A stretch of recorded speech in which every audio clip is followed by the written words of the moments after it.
Hello दोस्तों, स्वागत है आपका अपने चैनल इन डेप्थ इनसाइट में। यहाँ हम थ्योरी ऑफ डिस्ट्रीब्यूशन के बारे में डिस्कशन करेंगे। यदि हम थ्योरी ऑफ डिस्ट्रीब्यूशन में यदि डिस्ट्रीब्यूशन की डेफिनेशन को देखें तो डिस्ट्रीब्यूशन एक तरह से the way the total output income and wealth is distributed among the individual और factor of production is called the distribution. किस तरीके से जो टोटल आउटपुट है या इनकम है या वेल्थ है डिस्ट्रीब्यूट किया जाता है डिफरेंट इंडिविजुअल या फैक्टर ऑफ प्रोडक्शन के अंदर, तो उसे हम डिस्ट्रीब्यूशन कहते हैं। यदि फैक्टर ऑफ प्रोडक्शन की बात करें तो आपको पता ही होगा इकोनॉमी में 4 types of factor of production classically माना जाता है, जैसे लैंड है, लेबर है, कैपिटल है एंड दूसरा लास्टली है इंटरप्रेन्योर्स है। ठीक है, ये हमारे फैक्टर ऑफ प्रोडक्शन है। जैसे लैंड को आपको पता ही है रेंट मिलता है, एंड लेबर को वेज, एंड कैपिटल को इंटरेस्ट एंड आपके इंटरप्राइजेस को प्रॉफिट मिलता है, प्रॉफिट। ठीक है, प्रॉफिट। तो जिस तरीके से इसमें क्या डिफरेंट इंडिविजुअल को इनकम या वेल्थ को डिस्ट्रीब्यूट किया जाता है उसे डिस्ट्रीब्यूशन के अंतर्गत पढ़ते हैं। या फिर फैक्टर ऑफ प्रोडक्शन को जैसे रिवॉर्ड के रूप में रेंट है, वेज लेबर को वेज है, कैपिटल को इंटरेस्ट है या एंटरप्रेन्योर को प्रॉफिट है, ये किस तरीके से इकोनॉमी में डिस्ट्रीब्यूट होती हैं, ये हम डिस्ट्रीब्यूशन थियरी के अंतर्गत पढ़ेंगे। यदि हम डिस्ट्रीब्यूशन की टाइप्स की बात करें तो 2 टाइप्स की होती है डिस्ट्रीब्यूशन। एक पर्सनल डिस्ट्रीब्यूशन होता है, दूसरा फंक्शनल डिस्ट्रीब्यूशन होता है।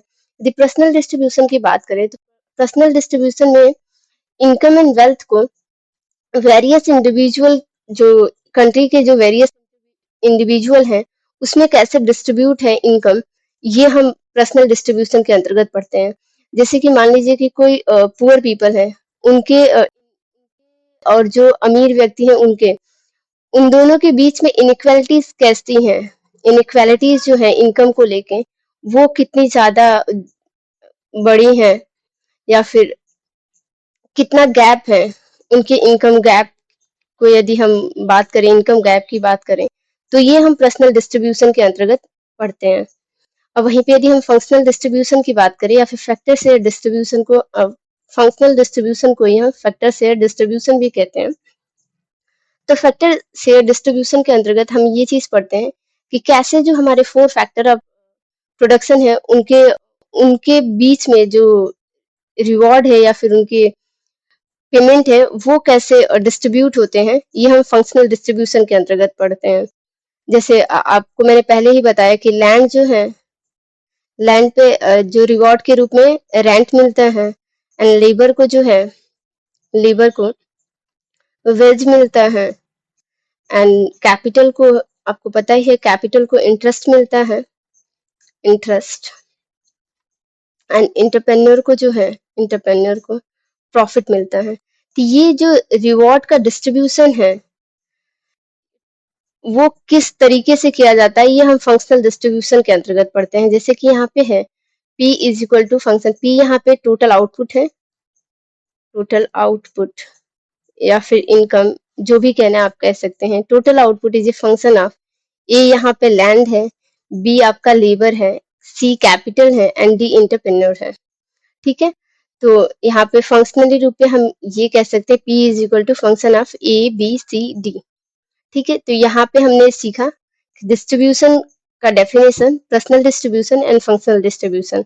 अब हम आगे देखते हैं, तो यहाँ पे हम factor pricing and product pricing की बात करेंगे। किसी फैक्टर की प्राइसिंग कैसे की जाती है एंड प्रोडक्ट की प्राइसिंग क्या है। तो प्रोडक्ट की प्राइसिंग जो होती है वो तो जहाँ पे कमोडिटी की, यदि प्रोडक्ट की प्राइसिंग की बात करें तो क्या होता है, यहाँ पे हम देखते हैं प्रोडक्ट की प्राइसिंग कैसे की जाती है कि उस कमोडिटी की, पर्टिकुलर कमोडिटी की डिमांड कितनी है, सॉरी सप्लाई कितनी है, एंड उस पर्टिकुलर कमोडिटी की जो डिमांड कितनी है, जहाँ पे ये एक दूसरे को इंटरसेक्ट करते हैं वहां पे प्राइस डिटरमाइन हो जाता है। ठीक है, ये तो प्रोडक्ट प्राइसिंग है, प्रोडक्ट प्राइसिंग, प्रोडक्ट प्राइसिंग। ठीक है, ऐसे ही यदि फैक्टर प्राइसिंग को देखें तो फैक्टर प्राइस में क्या है कि इसमें भी सेम वही होता है कि फैक्टर की जो डिमांड है वो कितनी है, एंड उस डिमांड पे फैक्टर की जो सप्लाई है, सॉरी यहाँ पे ये सप्लाई है और ये डिमांड है, उस फैक्टर की डिमांड कितनी है, किसी फैक्टर ऑफ प्रोडक्शन, कोई फॉर्म किसी फैक्टर की डिमांड कितनी कर रहा है अपने प्रोडक्शन को बढ़ाने के लिए, एंड देन उस डिमांड को फुलफिल करने के लिए सप्लाई कितनी है उस फैक्टर की। ये जहां एक दूसरे को इंटरसेक्ट करेंगी वहां पे जो प्राइस है वो डिटरमाइन होगा। ठीक है, फैक्टर की प्राइसिंग। लेकिन एक चीज यहाँ पे देखना है, जो प्रोडक्ट की प्राइसिंग होती है वो डायरेक्ट डिमांड होती है, कस्टमर के द्वारा डायरेक्ट डिमांड किया जाता है, तो वो प्रोडक्ट की प्राइसिंग होती है। लेकिन इस प्रोडक्ट की जो गुड्स की जो डिमांड है मार्केट में ज्यादा है, इसलिए फर्म्स को क्या है कि फर्म्स को उस प्रोडक्ट का प्रोडक्शन बढ़ाना पड़ता है, उस प्रोडक्ट का प्रोडक्शन बढ़ाना पड़ता है। इस प्रोडक्शन को बढ़ाने के लिए क्या करता है फर्म्स, उस फैक्टर को एम्प्लॉय करता है, फैक्टर को वो इनपुट के रूप में यूज करता है, या फिर फैक्टर को वो डिमांड बढ़ा देता है। क्योंकि प्रोडक्ट की डिमांड, उस गुड्स की डिमांड मार्केट में ज्यादा है, इसलिए उस गुड्स की प्रोडक्शन करने के लिए वो क्या करता है, प्रोडक्ट का फैक्टर का जो डिमांड है, फैक्टर की डिमांड वो मार्केट में बढ़ा देता है। तो एक तरह से जो डिमांड है वो ड्राइव डिमांड होती है। फैक्टर की डिमांड इसलिए बढ़ी है क्योंकि उस गुड्स की डिमांड ज्यादा है। ठीक है, तो यहाँ पे हम देखते हैं the demand of product is direct demand based on the marginal utility, क्योंकि उसकी मार्जिनल यूटिलिटी ज्यादा है इसलिए उसकी डिमांड ज्यादा है। while the demand for factor is derived demand for the product, for the demand of the product it help to produce। Hope कि आपको ये क्लियर हो गया होगा। जो प्रोडक्ट की डिमांड है वो डायरेक्ट डिमांड है, जो फैक्टर की डिमांड है वो डिराइव्ड डिमांड है। Concept of factor productivity and factor cost को यदि हम देखें यहाँ पे, तो यहाँ पे हमें देखना है फैक्टर प्रोडक्टिविटी, फैक्टर जो है वो कितना प्रोडक्टिव है एंड उसकी फैक्टर कॉस्ट कितनी है। तो इस स्लाइड में हम फैक्टर की प्रोडक्टिविटी को देखते हैं, देन बाद में हम फैक्टर कॉस्ट को डिस्कस करेंगे। यदि फैक्टर की प्रोडक्टिविटी की बात करें तो फैक्टर की प्रोडक्टिविटी हम टू टाइप्स से देख सकते हैं। वो फिजिकली प्रोडक्टिविटी कितनी है फैक्टर की, एंड रेवेन्यू प्रोडक्टिविटी कितनी हो रही है। यदि फिजिकल प्रोडक्टिविटी की बात करें तो फिजिकल प्रोडक्टिविटी ये कहता है productivity of any factor in terms of goods and service, it is called the physical productivity. मान लीजिए कि वन यूनिट ऑफ लेबर का हमने यूज किया, वन यूनिट ऑफ लेबर, और ये लेबर जो है कितने गुड्स का प्रोड्यूस कर दे रहा है, गुड्स का गुड्स प्रोडक्शन। ठीक है, यदि मान लीजिए हम 2 यूनिट्स ऑफ लेबर लेते हैं, यदि 1 यूनिट ऑफ लेबर जो है 5 पैकेट्स ऑफ चिप्स का यदि बना रहा है एक लेबर मिलके, तो जैसे 2 लेबर का यदि हमने बढ़ा दिया तो ये दोनों मिलके कितने, मान लीजिए कि 10 पैकेट्स बनाने लगे, तो ये जो गुड्स जैसे क्वांटिटी के टर्म्स में जो है जिस गुड्स की प्रोडक्शन हो रही है इसे हम फिजिकल प्रोडक्टिविटी कहेंगे। ठीक है, प्रोडक्टिविटी ऑफ एनी फैक्टर, किसी भी फैक्टर की जो है productivity in terms of goods and services, यदि उस गुड्स एंड सर्विस की जो यदि हम डायरेक्ट उसकी फिजिकली देखें कि 4 पैकेट 5 पैकेट बन रहा है, तो उस रूप में जो प्रोडक्टिविटी है उसे हम फिजिकल प्रोडक्टिविटी कहेंगे। और ये फिजिकल प्रोडक्टिविटी होता है उसे हम 2 टाइप्स में देखते हैं, एवरेज फिजिकल प्रोडक्टिविटी कितनी हो रही है, दूसरी मार्जिनल फिजिकल प्रोडक्टिविटी क्या है। तो यदि हम एवरेज फिजिकल प्रोडक्टिविटी की बात करें तो एवरेज फिजिकल प्रोडक्टिविटी ये बताता है कि यदि हम कोई फॉर्म्स है उसमें नंबर ऑफ वर्कर्स जो है, नंबर ऑफ लेबर्स जो है यदि एम्प्लॉय हैं, तो वो पर यूनिट पे जो उनका पड़ रहा है गुड्स एंड सर्विस को प्रोड्यूस करने के लिए, वो कितने पर यूनिट पे वो प्रोड्यूस कर दे रहे हैं। यदि टोटल प्रोडक्शन में पर यूनिट पे कितने वो प्रोड्यूस कर पा रहे हैं। Average physical productivity is a physical unit produce the per unit of variable factor. यदि पर यूनिट जो वेरिएबल फैक्टर जो एम्प्लॉय किए गए हैं फॉर्म्स में, मान लीजिए 20 लेबर जो फॉर्म्स में एक फॉर्म्स में एम्प्लॉय है किसी फैक्टर किसी गुड्स को प्रोड्यूस करने के लिए, तो वो एवरेज कितना, वह एक लेबर जो है एवरेज कितना कर दे रहा है प्रोडक्शन एक दिन में। ठीक है, तो ये इससे हम एवरेज फिजिकल प्रोडक्टिविटी के द्वारा मेजर करते हैं, और इसके निकालने का जो फार्मूला होता है average physical productivity is equal to total physical productivity divided by number of unit variable factor employ, जितने number of variable factor employ, मान लीजिए कि 20 लेबर जो है एम्प्लॉय हैं और 100 गुड्स को, जो टोटल फिजिकल प्रोडक्टिविटी क्या है उसकी 100 यूनिट्स है, ठीक है, 100 टन्स है, ठीक है। तो इसकी यदि एवरेज फिजिकल प्रोडक्टिविटी निकाले तो यहाँ पे कट जाएगा तो क्या हो जाएगा, 5 हो जाएगा। इसका मतलब ये है कि 5 यूनिट जो है पर लेबर जो है ये बन रहे हैं, ये पर लेबर जो है, वन लेबर जो है 5 यूनिट जो गुड्स का है वो प्रोड्यूस कर दे रहा है। तो ऐसे हम एवरेज फिजिकल प्रोडक्टिविटी निकाल सकते हैं किसी भी फॉर्म्स के लिए, ठीक, किसी भी फैक्टर का। अब यदि हम उसकी मार्जिनल फिजिकल प्रोडक्टिविटी की बात करें तो मार्जिनल फिजिकल प्रोडक्टिविटी ये बताता है कि यदि marginal physical productivity is the addition made to the total output by employing and the additional unit of variable factor। तो यदि वहां पे हमने देखा था कि 100 यूनिट जो था वो 20 लेबर्स जो है, 20 लेबर्स मिलके बना दे रहे थे, 20 लेबर्स। यदि हम यहाँ पे एक लेबर को और बढ़ा देते 21 लेबर्स हो जाते हैं, और जो इसका प्रोडक्शन है वो 100 से बढ़ के मान लीजिए कि 105 हो जाता है या फिर 110 हो जाता है।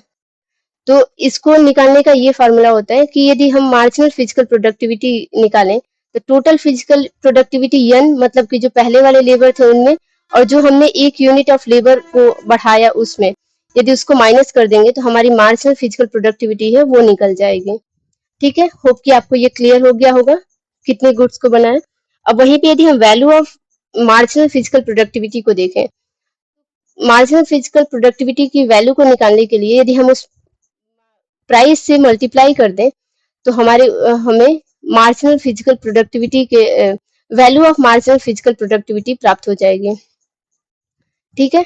अब यहाँ पे अभी तक तो हमने फिजिकल प्रोडक्टिविटी के रूप में देखा था फैक्टर की प्रोडक्टिविटी।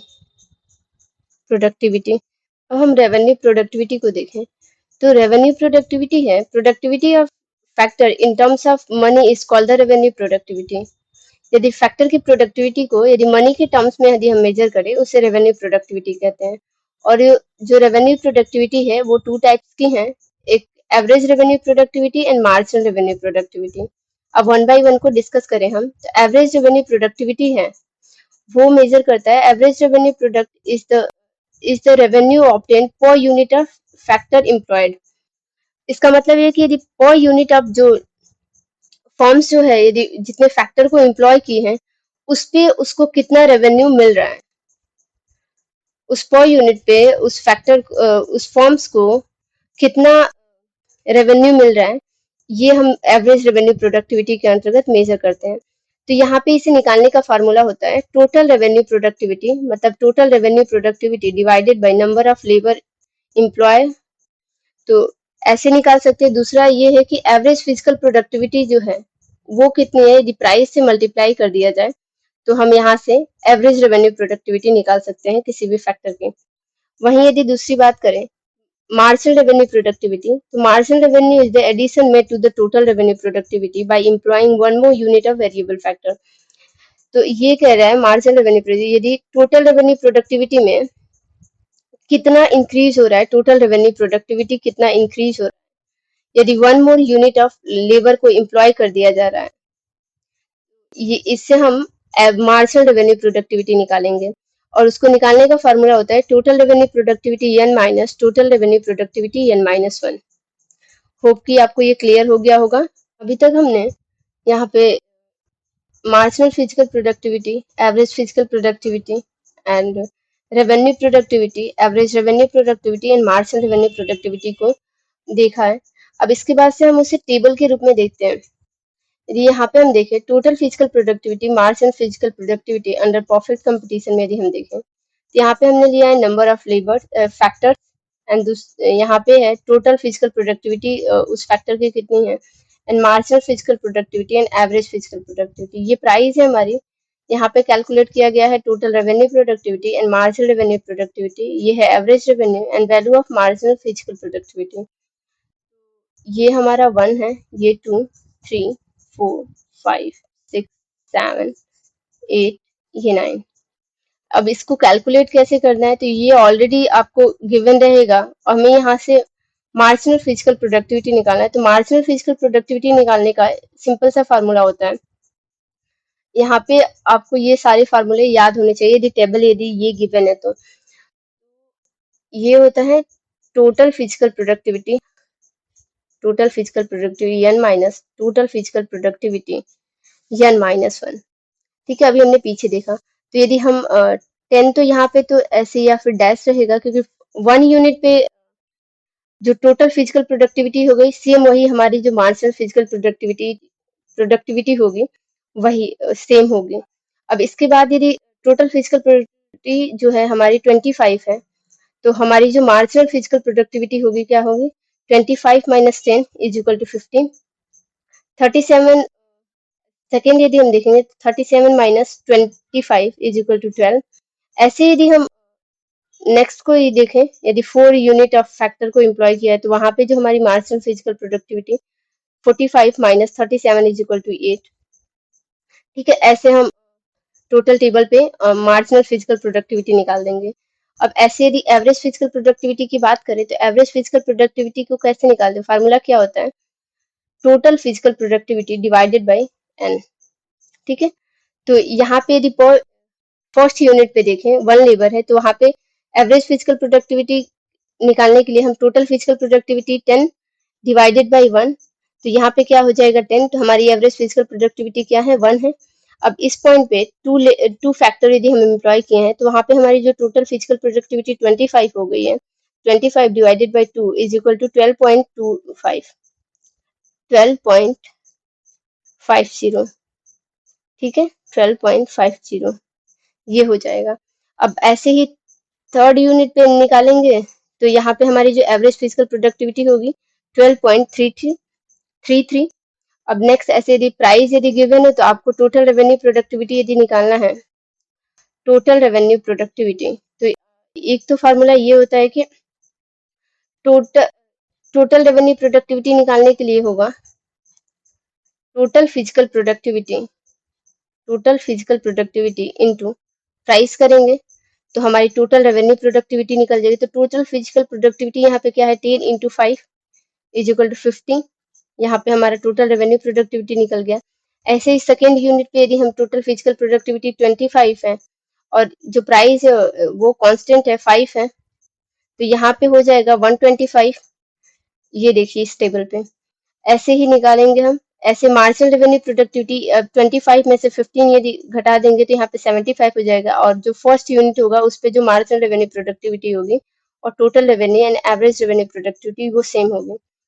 होप कि आपको यदि मतलब यदि आपको फार्मूला याद है टोटल रेवेन्यू प्रोडक्टिविटी का और मार्जिनल रेवेन्यू प्रोडक्टिविटी का एंड एवरेज रेवेन्यू प्रोडक्टिविटी का, value of marginal physical productivity and दूसरा total physical productivity, marginal physical productivity, average physical productivity, तो आप ये सारे टेबल में है कैसे निकाला गया है आप निकाल पाओगे। ठीक है, अब ये सब चीज देख लीजिएगा। यहाँ पे यदि हम मार्जिनल रेवेन्यू प्रोडक्टिविटी को देखें तो यहाँ पे क्या होता है total revenue productivity n minus total revenue productivity n minus 1।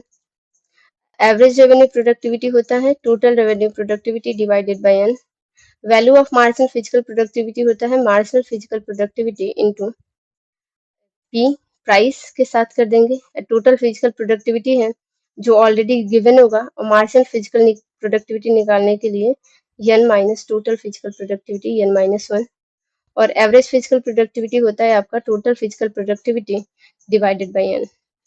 Hope कि आपको ये सारी चीज क्लियर हो गए होंगे। अब हम नेक्स्ट देखते हैं relationship between ARP and MRP। देखें तो ARP and MRP is based on law of variable proportion.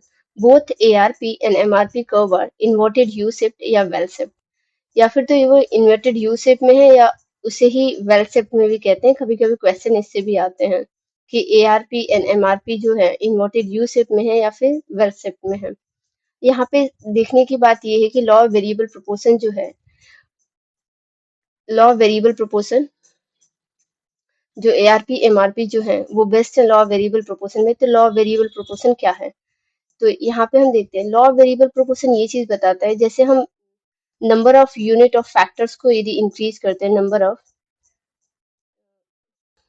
Factor of production, for example यदि हम यहाँ पे लेबर को ले लें, तो जैसे हम यदि लेबर की यूनिट को इंक्रीज करते हैं तो हमारी जो टोटल फिजिकल प्रोडक्टिविटी है वो इंक्रीज करती है, लेकिन उसके करस्पॉन्डिंग जो हमारी मार्जिनल फिजिकल प्रोडक्टिविटी है, मार्जिनल फिजिकल प्रोडक्टिविटी वो डिक्रीज होने लगती है। और एक पॉइंट के बाद से क्या होता है कि जो हमारी मार्जिनल फिजिकल प्रोडक्टिविटी या फिर मार्जिनल प्रोडक्टिविटी है वो जीरो हो जाती है।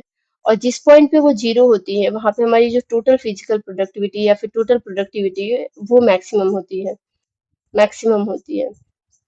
इस पॉइंट के बाद भी यदि हम number of unit of factor को इंक्रीज करते हैं, यदि हम यूनिट ऑफ फैक्टर को इंक्रीज करते हैं तो उस पॉइंट के बाद से हमारी जो टोटल प्रोडक्टिविटी है वो इंक्रीज तो होगी, लेकिन वो जो रेट होगा इंक्रीज होने का वो निगेटिव होगा। यदि आपको ये वाला ग्राफ याद होगा, ये यहाँ पे हम आउटपुट लेते हैं, यहाँ पे हम यूनिट ऑफ फैक्टर लेते हैं, यूनिट ऑफ फैक्टर। तो हमने देखा था यहाँ पे ये हमारा टोटल प्रोडक्टिविटी है, और ये जो है हमारी ये है मार्जिनल प्रोडक्टिविटी। और यहाँ पे जो मार्जिनल प्रोडक्टिविटी यहाँ पे क्या है, ये जीरो है। ये इस पॉइंट पे जो हमारी मार्जिनल प्रोडक्टिविटी है ये है जीरो, ठीक है। और इस पॉइंट के बाद से यदि यहाँ पे यदि 1 यूनिट ऑफ लेबर का यूज कर रहे हैं तो यहाँ पे प्रोडक्शन क्या है, इंक्रीजिंग होता है, इंक्रीजिंग रहता है, ये इंक्रीजिंग रेट से इंक्रीजेस एट ए इंक्रीजिंग रेट। और ये जो पॉइंट है इस बीच में, ठीक है, इस बीच में क्या है, हमारा टोटल प्रोडक्शन जो है वो इंक्रीज करता है एट डिमिनिशिंग रेट, और यहाँ पे है increasing at A negative rate. ये इंक्रीज तो करता है टोटल प्रोडक्शन, बट ये जो रेट होता है इंक्रीज करने की वो निगेटिव रहती है, निगेटिव, ठीक है। ऐसे ही हम इसके साथ ही यदि हम एवरेज फिजिकल प्रोडक्ट को या फिर एवरेज प्रोडक्ट को भी करेंगे तो ये एवरेज प्रोडक्ट हमारा रहता है, ठीक है। होप कि ये आपको क्लियर हो गया होगा।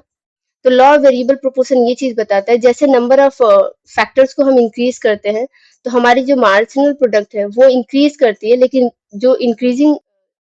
जो रेट होता है इंक्रीज करने का वो धीरे धीरे क्या होता है, वो कम होता रहता है। इसका मतलब है कि जब हम यहाँ पे यदि हम देखें एवरेज रेवेन्यू प्रोडक्ट और मार्जिनल रेवेन्यू प्रोडक्ट में, तो इसका भी सेम वो pattern law of variable proportion को फॉलो करेगा। जैसे हम नंबर ऑफ यूनिट को इंक्रीज करेंगे वो इंक्रीज तो करेगा, लेकिन कुछ पॉइंट के बाद से वो जो रेट होगा इंक्रीज करने का वो कम हो जाएगा या फिर डिमिनिश होना शुरू हो जाएगा, ठीक है। होप कि आपको ये चीज क्लियर हो गया होगा लॉ ऑफ वेरिएबल प्रोपोर्शन के बारे में। अब हम यहाँ पे इसको हटा देते हैं,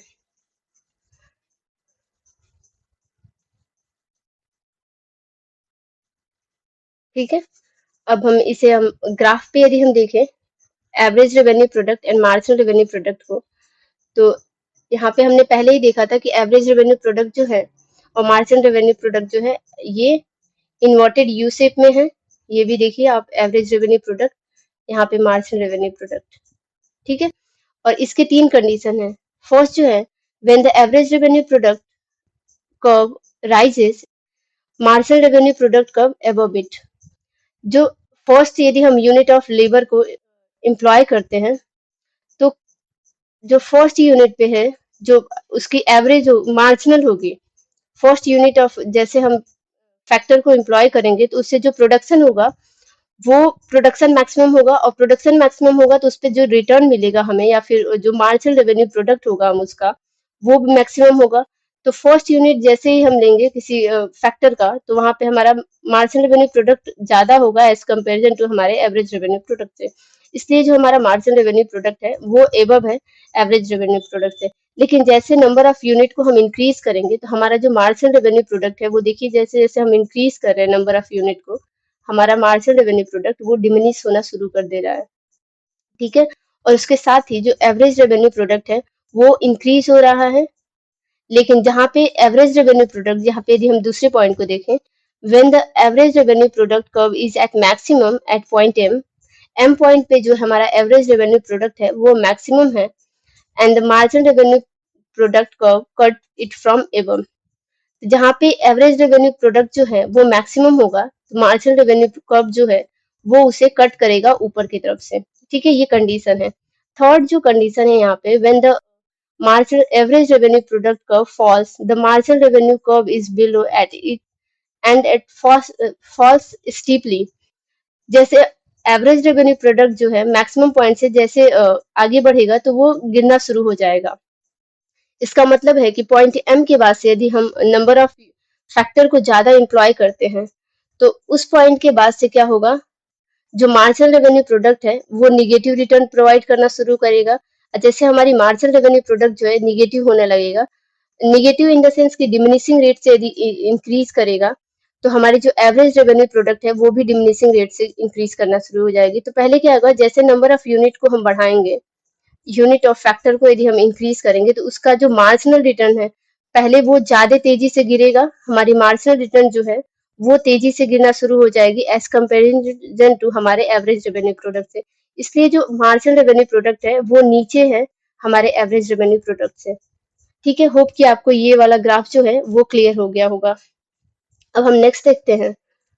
नेक्स्ट है यहाँ पे कॉन्सेप्ट ऑफ फैक्टर कॉस्ट। अभी हमने पीछे पढ़ा कॉन्सेप्ट ऑफ फैक्टर प्रोडक्टिविटी के बारे में, यहाँ पे हम फैक्टर की कॉस्ट कैसे डिटरमाइन होती है ये हम यहाँ पे डिस्कस करेंगे। तो जो यहाँ पे टोटल फैक्टर कॉस्ट होता है एक फैक्टर का, तो total factor cost is the expenditure incurred by the firms in hiring और बाइंग दैट फैक्टर। उस फैक्टर को बाई करने पे या फिर हायर करने पे फर्म्स को कितना कॉस्ट बियर करना पड़ता है, तो उसे कैलकुलेट करने के लिए दो तरीका है, average factor cost and marginal factor cost. First यदि हम एवरेज फैक्टर कॉस्ट की बात करें, the average factor cost is the per unit cost of the variable factor employed by the firms। per unit cost मान लीजिए कि 10 12 या 13 जैसे भी वो यूनिट ऑफ फैक्टर को एम्प्लॉय किया है, यूनिट ऑफ फैक्टर, तो पर यूनिट पे कितना कॉस्ट बियर कर रहा है वो फॉर्म्स, ये एवरेज फैक्टर कॉस्ट के अंतर्गत हम देखते हैं। तो एवरेज फैक्टर कॉस्ट जो है निकालने का तरीका होता है टोटल फैक्टर कॉस्ट, मतलब टोटल फैक्टर कॉस्ट कितनी हो रही है उस फॉर्म्स की divided by number of factor कितने एम्प्लॉय है, यदि हम उससे डिवाइड कर दे तो हमें एवरेज फैक्टर कॉस्ट प्राप्त हो जाएगा। और मार्जिनल फैक्टर कॉस्ट की बात करें, it is addition to the total factor cost by hiring and buying, hiring और purchasing and the extra unit of that factor. यदि उस फैक्टर की एक्स्ट्रा यूनिट को परचेज कर रहे हैं तो उस एक्स्ट्रा यूनिट पे कितना फर्म्स जो है उस एक्स्ट्रा यूनिट यूनिट पे वो कितना खर्चा कर रहा है, ये हम मार्जिनल फैक्टर कॉस्ट के द्वारा निकाल सकते हैं। और उसका निकालने का फॉर्मूला होता है marginal factor cost is equal to total factor cost N minus total factor cost N minus one. ठीक है, होप कि आपको क्लियर हो गया होगा। अब हम नेक्स्ट देखते हैं। नेक्स्ट है relation between average factor cost and marginal factor cost. तो इस रिलेशन को देखने के लिए दो तरीके का यूज किया जाता है। पहला होता है एक परफेक्ट कॉम्पिटिटिव मार्केट में क्या रिलेशन है, दूसरा मोनोपोलिस्टिक फैक्टर मार्केट में क्या रिलेशन है। ठीक, तो यहाँ पे हमने टेबल में देखा, यहाँ पे है unit of factor service and price of that factor, कितना प्राइस है, यहाँ पे total factor cost, average factor cost and marginal factor cost. ठीक है, तो यदि हम यहाँ पे हम देखें वन यूनिट ऑफ फैक्टर को यदि वो लिया है तो उस फैक्टर की प्राइस है 5, तो यहाँ से टोटल फैक्टर कॉस्ट निकल जाएगा 1 इंटू 5 5। अब उस पे यदि हम टोटल फैक्टर कॉस्ट निकालें, एवरेज फैक्टर कॉस्ट निकालें, तो फर्स्ट यूनिट के लिए total factor cost is equal, sorry, average factor cost is equal to होता है total factor cost divided by N. तो total factor cost first unit के लिए कितना है 5 है, और डिवाइडेड बाई एन जो है नंबर ऑफ यूनिट 1 है, तो यहाँ पे एवरेज फैक्टर कॉस्ट क्या हो जाएगा 5 हो जाएगा। वहीं पे यदि average factor cost second unit के लिए निकालें तो टोटल फैक्टर कॉस्ट कितना है 10 है, नंबर ऑफ यूनिट कितने हैं 2 है, तो यहाँ से हम निकालेंगे 5 हो जाएगा। ठीक है, तो एवरेज फैक्टर कॉस्ट जो होगा यूनिट सेकेंड के लिए ये क्या होगा 5 होगा। ऐसे ही हम मार्जिनल फैक्टर कॉस्ट भी निकाल देंगे इसमें से माइनस करके। ठीक है, यहाँ पे क्या है कि ये परफेक्ट कंपटीशन के लिए perfectly competitive market, competitive market.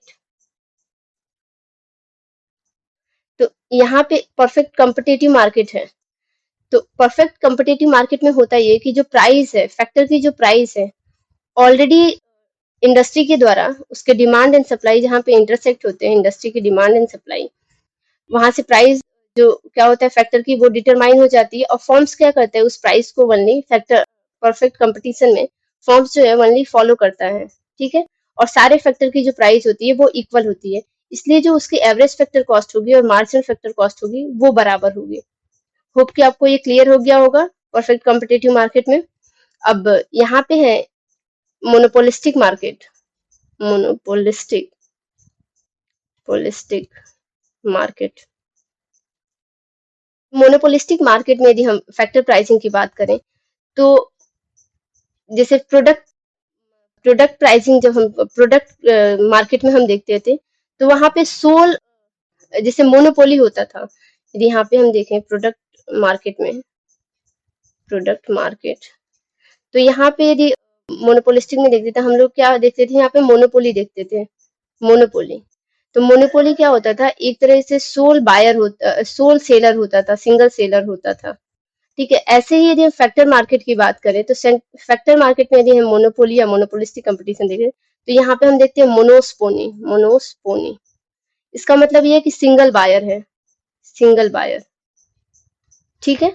अब सिंगल बायर है तो जितना मर्जी यदि फैक्टर की जो डिमांड है मार्केट में वो उस फैक्टर की जो प्राइस है उसको अपने हिसाब से वो एडजस्ट करता है और जितना मर्जी उतना चार्ज करता है। तो यदि जैसे ज्यादा यूनिट ऑफ फैक्टर की यदि डिमांड होगी, unit of factor, unit of factor, तो जैसे यूनिट ऑफ फैक्टर की डिमांड इंक्रीज होगी तो यहाँ पे यदि देखिए फर्स्ट यूनिट पे क्या है, यहाँ पे average factor cost and margin factor cost बराबर है। लेकिन जैसे ही फैक्टर की जो डिमांड है वो मार्केट में इंक्रीज हुई तो वो क्या करेगा, जो सेकेंड यूनिट है उससे और ज्यादा वो प्रॉफिट अर्न करना चाहेगा। प्रॉफिट अर्न करना चाहेगा तो उस सेकेंड यूनिट के लिए जो उसकी मार्जिनल फैक्टर कॉस्ट होगी वो ज्यादा होगी, वो ज्यादा पैसे चार्ज करेगा और उसकी मार्जिनल फैक्टर कॉस्ट ज्यादा होगी क्योंकि डिमांड उसकी मार्केट में ज्यादा है। और उससे ज्यादा यदि फैक्टर यदि थर्ड यूनिट की डिमांड करेगा यदि मार्केट में तो उस फैक्टर के लिए जो उसकी मार्जिनल फैक्टर कॉस्ट होगी और ज्यादा होगी। तो जैसे जैसे प्रोडक्ट जैसे यूनिट ऑफ फैक्टर यदि इंक्रीज कर रहा है, यूनिट ऑफ फैक्टर जैसे जैसे इंक्रीज हो रहा है या फिर डिमांड उसकी बढ़ रही है तो जो बायर है या मोनोस्पोनी है वो प्रॉफिट अर्न करना चाहता है, इसलिए क्या करेगा पर यूनिट ऑफ फैक्टर पे वो प्राइस को इंक्रीज करेगा। और प्राइस को जैसे इंक्रीज करेगा उस फैक्टर की तो उसकी फैक्टर कॉस्ट होगी, मार्जिनल फैक्टर कॉस्ट उस पर्टिकुलर यूनिट के लिए वो ज्यादा होगी और उसके करस्पॉन्डिंग जो एवरेज फैक्टर कॉस्ट होगी हर एक फैक्टर पे वो भी इंक्रीज करनी शुरू हो जाएगी। इसलिए जो मार्जिनल फैक्टर कॉस्ट और एवरेज फैक्टर कॉस्ट है पर मोनोपोलिस्टिक कंपटीशन में अपवर्ड स्लोपिंग रहता है। होप कि आपको ये कॉन्सेप्ट क्लियर हो गया होगा। इन केस यदि डाउट है तो आप प्लीज बता दीजिएगा। अब नेक्स्ट देखते हैं हम marginal productivity theory of distribution को यदि हम देखें तो marginal productivity theory of distribution states that the demand for factor जो है वो डिपेंड करता है कि उसकी मार्जिनल रेवेन्यू प्रोडक्टिविटी क्या है, ठीक है। और जो मार्जिनल रेवेन्यू प्रोडक्टिविटी होता है वो बताता है कि जो टोटल रेवेन्यू में कितना चेंजेस हो रहा है यदि एक unit of labour unit of variable factor को यदि हम एम्प्लॉय करते हैं, यदि अदर फैक्टर को यदि कांस्टेंट रखा जाए, यदि एक यूनिट ऑफ वेरिएबल फैक्टर को यदि हम एम्प्लॉय कर रहे हैं तो एडिशनल जैसे टोटल रेवेन्यू में कितना चेंजेस आता है ये हम मार्जिनल प्रोडक्टिविटी थ्योरी के अंतर्गत पढ़ते हैं। अब उसके कुछ एजम्पशंस हैं। एजम्पशंस को यदि हम देखें तो यहाँ पे फर्स्ट एजम्पशन है all unit of factor are homogeneous. जो फॉर्म्स ने अपने प्रोडक्शन के लिए जिस फैक्टर को लिया है वो फैक्टर होमोजीनियस है, मतलब सेम कैरेक्टरिस्टिक्स के हैं। मान लीजिए कि यदि वो फॉर्म जो है ओनली इंजीनियर को हायर कर रहा है तो जो उनका कैरेक्टरिस्टिक्स है वो ओनली इंजीनियर ही रहेंगे, वो डेली वेज वर्कर्स नहीं होंगे, ठीक है। जैसे मान लीजिए कंप्यूटर सॉफ्टवेयर इंजीनियर की जरूरत है किसी फॉर्म्स को तो वो फॉर्म क्या करेगा फैक्टर के रूप में बस सॉफ्टवेयर इंजीनियर को ही लेगा। ऐसे अलग अलग कंस्ट्रक्शन के लिए यदि कोई फर्म्स कंस्ट्रक्शन का काम कर रही है तो वो अपने फैक्टर को जैसे कि कंस्ट्रक्शन इंजीनियर को लेगा। तो इसका मतलब ये है कि जो फर्म्स जो है यदि हायर कर रही है लेबर को तो वो सेम कैरेक्टरिस्टिक्स को हायर कर रही है। ठीक है, होप कि आपको ये क्लियर हो गया। सेकेंड है they can be substituted for each other, वो एक दूसरे के प्रति सब्स्टिट्यूट किए जा सकते हैं। थर्ड जो है perfect mobility of factor as between the different place and employments. And fourth है perfect competition in the factor market. जो फैक्टर मार्केट है इन द सेंस की फॉर्म्स के लिए जो सप्लाई मार्केट है, सप्लाई जो मार्केट है, सप्लाई साइड जो है वहां पे परफेक्ट कंपटीशन है। यदि फैक्टर मार्केट में परफेक्ट कंपटीशन है तो इन द सेंस की जो प्राइस है ऑलरेडी इंडस्ट्री के द्वारा गिवन है और वहां पे जो एवरेज फैक्टर कॉस्ट जो है वो बराबर है उसके मार्जिनल फैक्टर कॉस्ट के। इसका मतलब है कि जो फर्म्स है उसको सेम प्राइस पे, मतलब जो जो फर्म्स जो है यदि फैक्टर का पेमेंट करती है वो इक्वल पेमेंट करेगी, सारे फैक्टर को एक जैसा पेमेंट करेगी। ठीक है, होप कि ये भी क्लियर हो गया होगा। नेक्स्ट है perfect competition in the product market. तो प्रोडक्ट मार्केट में परफेक्ट कंपटीशन है, इसका मतलब हम क्या समझ रहे हैं कि जो डिमांड है फैक्टर का, जो डिमांड है फैक्टर का, डिमांड साइड से यदि हम देखें, डिमांड जो है फैक्टर का वो परफेक्ट कंपटीशन है। इसका मतलब कि जो यदि प्रोडक्ट, चूंकि प्रोडक्ट मार्केट में परफेक्ट कंपटीशन है तो जो डिमांड होती है फैक्टर की वो डिराइव डिमांड होती है, प्रोडक्ट मार्केट से डिमांड होती है फैक्टर के लिए। तो जो फैक्टर, यदि इसको यहाँ से देखें तो यहाँ पे जो मार्जिनल रेवेन्यू प्रोडक्टिविटी है ये बराबर होगी वैल्यू ऑफ मार्जिनल प्रोडक्ट के। ये कैसे बराबर होगी? क्योंकि जो मार्जिनल रेवेन्यू प्रोडक्टिविटी होती है उसको निकालने के लिए marginal physical productivity into marginal revenue, और वैल्यू ऑफ मार्जिनल प्रोडक्टिविटी के लिए होता है marginal physical productivity into AR या फिर प्राइस। क्योंकि परफेक्ट कंपटीशन में, प्रोडक्ट मार्केट में परफेक्ट कंपटीशन में जो मार्जिनल रेवेन्यू होती है, मार्जिनल रेवेन्यू और जो एवरेज रेवेन्यू होती है वो बराबर होती है प्राइस की। ठीक है, इस वजह से जो मार्जिनल फिजिकल प्रोडक्टिविटी होगी इनटू एआर जो है, एमआर जो है वो बराबर होगा एआर के। तो यहाँ पे यदि एआर और एमआर यदि बराबर है तो इसको यहाँ पे सब्स्टिट्यूट कर सकते हैं या फिर इसको यहाँ पे। तो यहाँ पे जो मार्जिनल रेवेन्यू प्रोडक्टिविटी होगी वो बराबर होगी वैल्यू ऑफ मार्जिनल प्रोडक्ट के, मार्जिनल प्रोडक्ट के। ठीक है, ये चीज आपको क्लियर हुआ। एंड नेक्स्ट जो है यहाँ पे 6 point full employment of factor and resources. And seventh है various unit of the different factor are divisible. जो फैक्टर की यूनिट्स है वो डिफरेंट यूनिट जो है वो डिविजिबल है इन, चूंकि ये एजम्पशन है। एंड 8 जो है one factor is variable and other factor is constant. यदि एक फैक्टर वेरिएबल है तो दूसरी जो फैक्टर होगी वो कांस्टेंट होगी। एंड 9th है techniques of production are given and constant. And 10 है the entrepreneurs are motivated by the profit maximisation. And 7th है there is a applicable in a long run. ये जो थियरी है, theory is applicable in the long run, ये जो theory है ये long run में एप्लीकेबल है। एंड 12th है it is a based on law of variable proportion.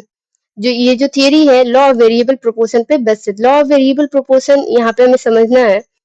जो लॉ ऑफ वेरिएबल प्रोपोर्शन ये चीज बताता है कि यदि एक यूनिट को, one unit of variable factor को, वेरिएबल फैक्टर को यदि इंक्रीज किया जाता है, इसे मैं यदि हटा दूं यहाँ से तो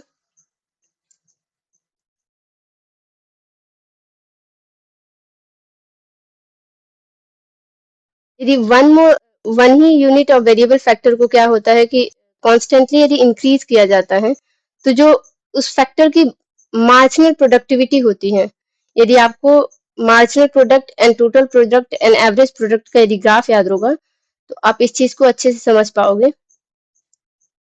लॉ ऑफ वेरिएबल प्रोपोर्शन को, ये होता है टोटल प्रोडक्ट और ये आपका यहाँ पे जहाँ पे टोटल प्रोडक्ट मैक्सिमम होता है वहां पे जो मार्जिनल प्रोडक्टिविटी होती है उस फैक्टर की मार्जिनल प्रोडक्टिविटी यहाँ पे 0 हो जाती है। ठीक है, और यहाँ पे जो मार्जिनल प्रोडक्टिविटी होती है वो माइनस में रहती है और यहाँ से आपका एवरेज प्रोडक्ट जाता है।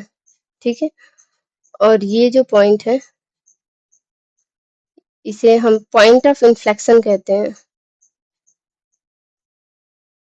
ठीक है, पॉइंट ऑफ। तो शुरू में क्या, यहाँ पे एवरेज प्रोडक्टिविटी है।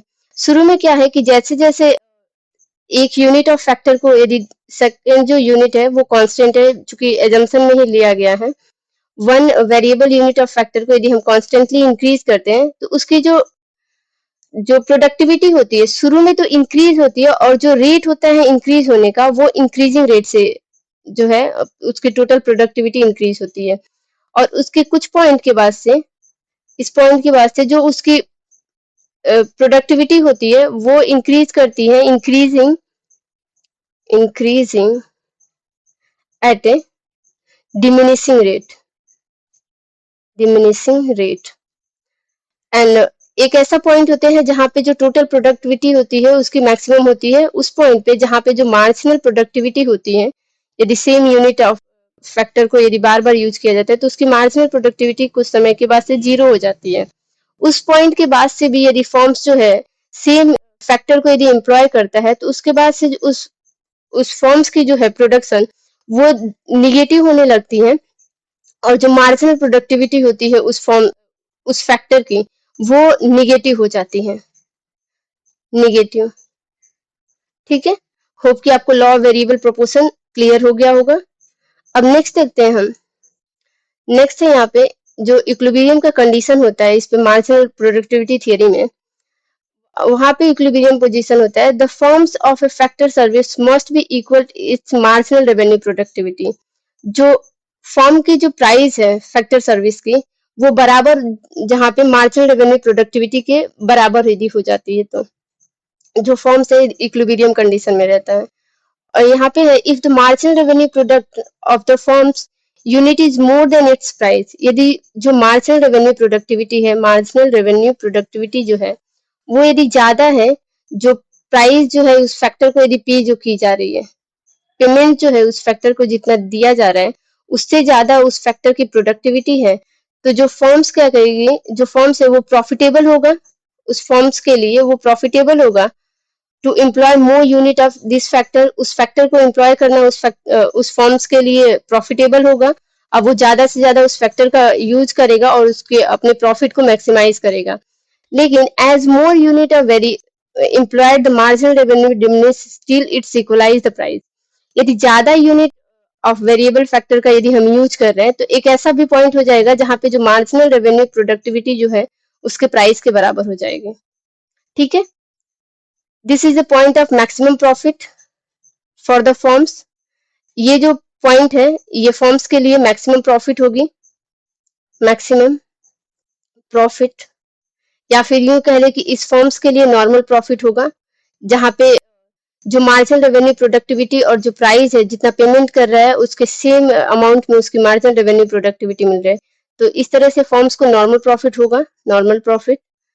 और यदि इसके बाद भी फॉर्म्स जो है, but if more factor are employed beyond this point of the marginal revenue product will fall below the price and firms will sustain a loss। यदि इस पॉइंट के बाद भी, इस नॉर्मल प्रॉफिट के बाद भी जो फर्म्स है यदि उसी फैक्टर का एम्प्लॉयमेंट यदि जारी रखती है तो उस क्या होगा कि मार्जिनल रेवेन्यू प्रोडक्टिविटी है वो लेस देन हो जाएगा प्राइस के। इसका मतलब कि उस फैक्टर का जो पेमेंट है, पेमेंट यदि जिस फैक्टर का कर रहा है वो ज्यादा कर रहा है एज कंपेरिजन टू उसके मार्जिनल रेवेन्यू प्रोडक्टिविटी की। ठीक है, तो जो उस फर्म को क्या है कि लॉस बियर करना पड़ेगा।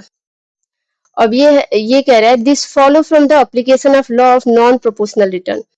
ये जो थियरी है वो non proportional return, law of non proportional return को फॉलो करती है।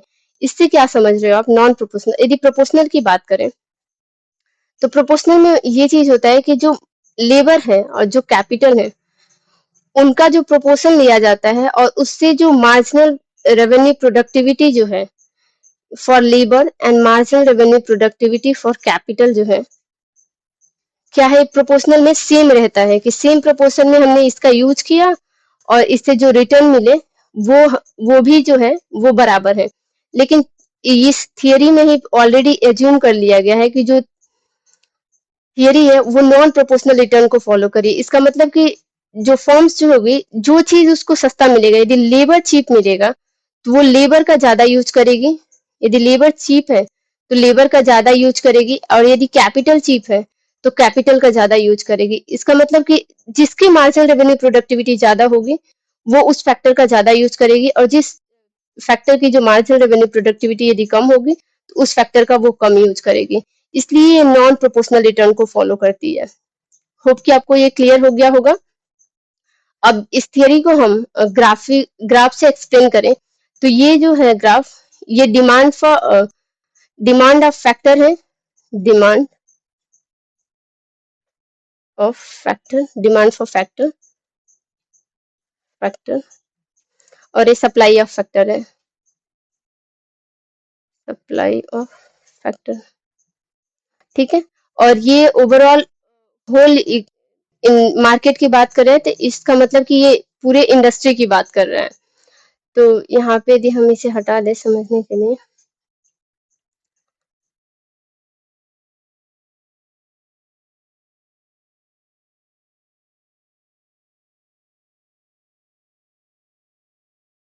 तो ये हमारा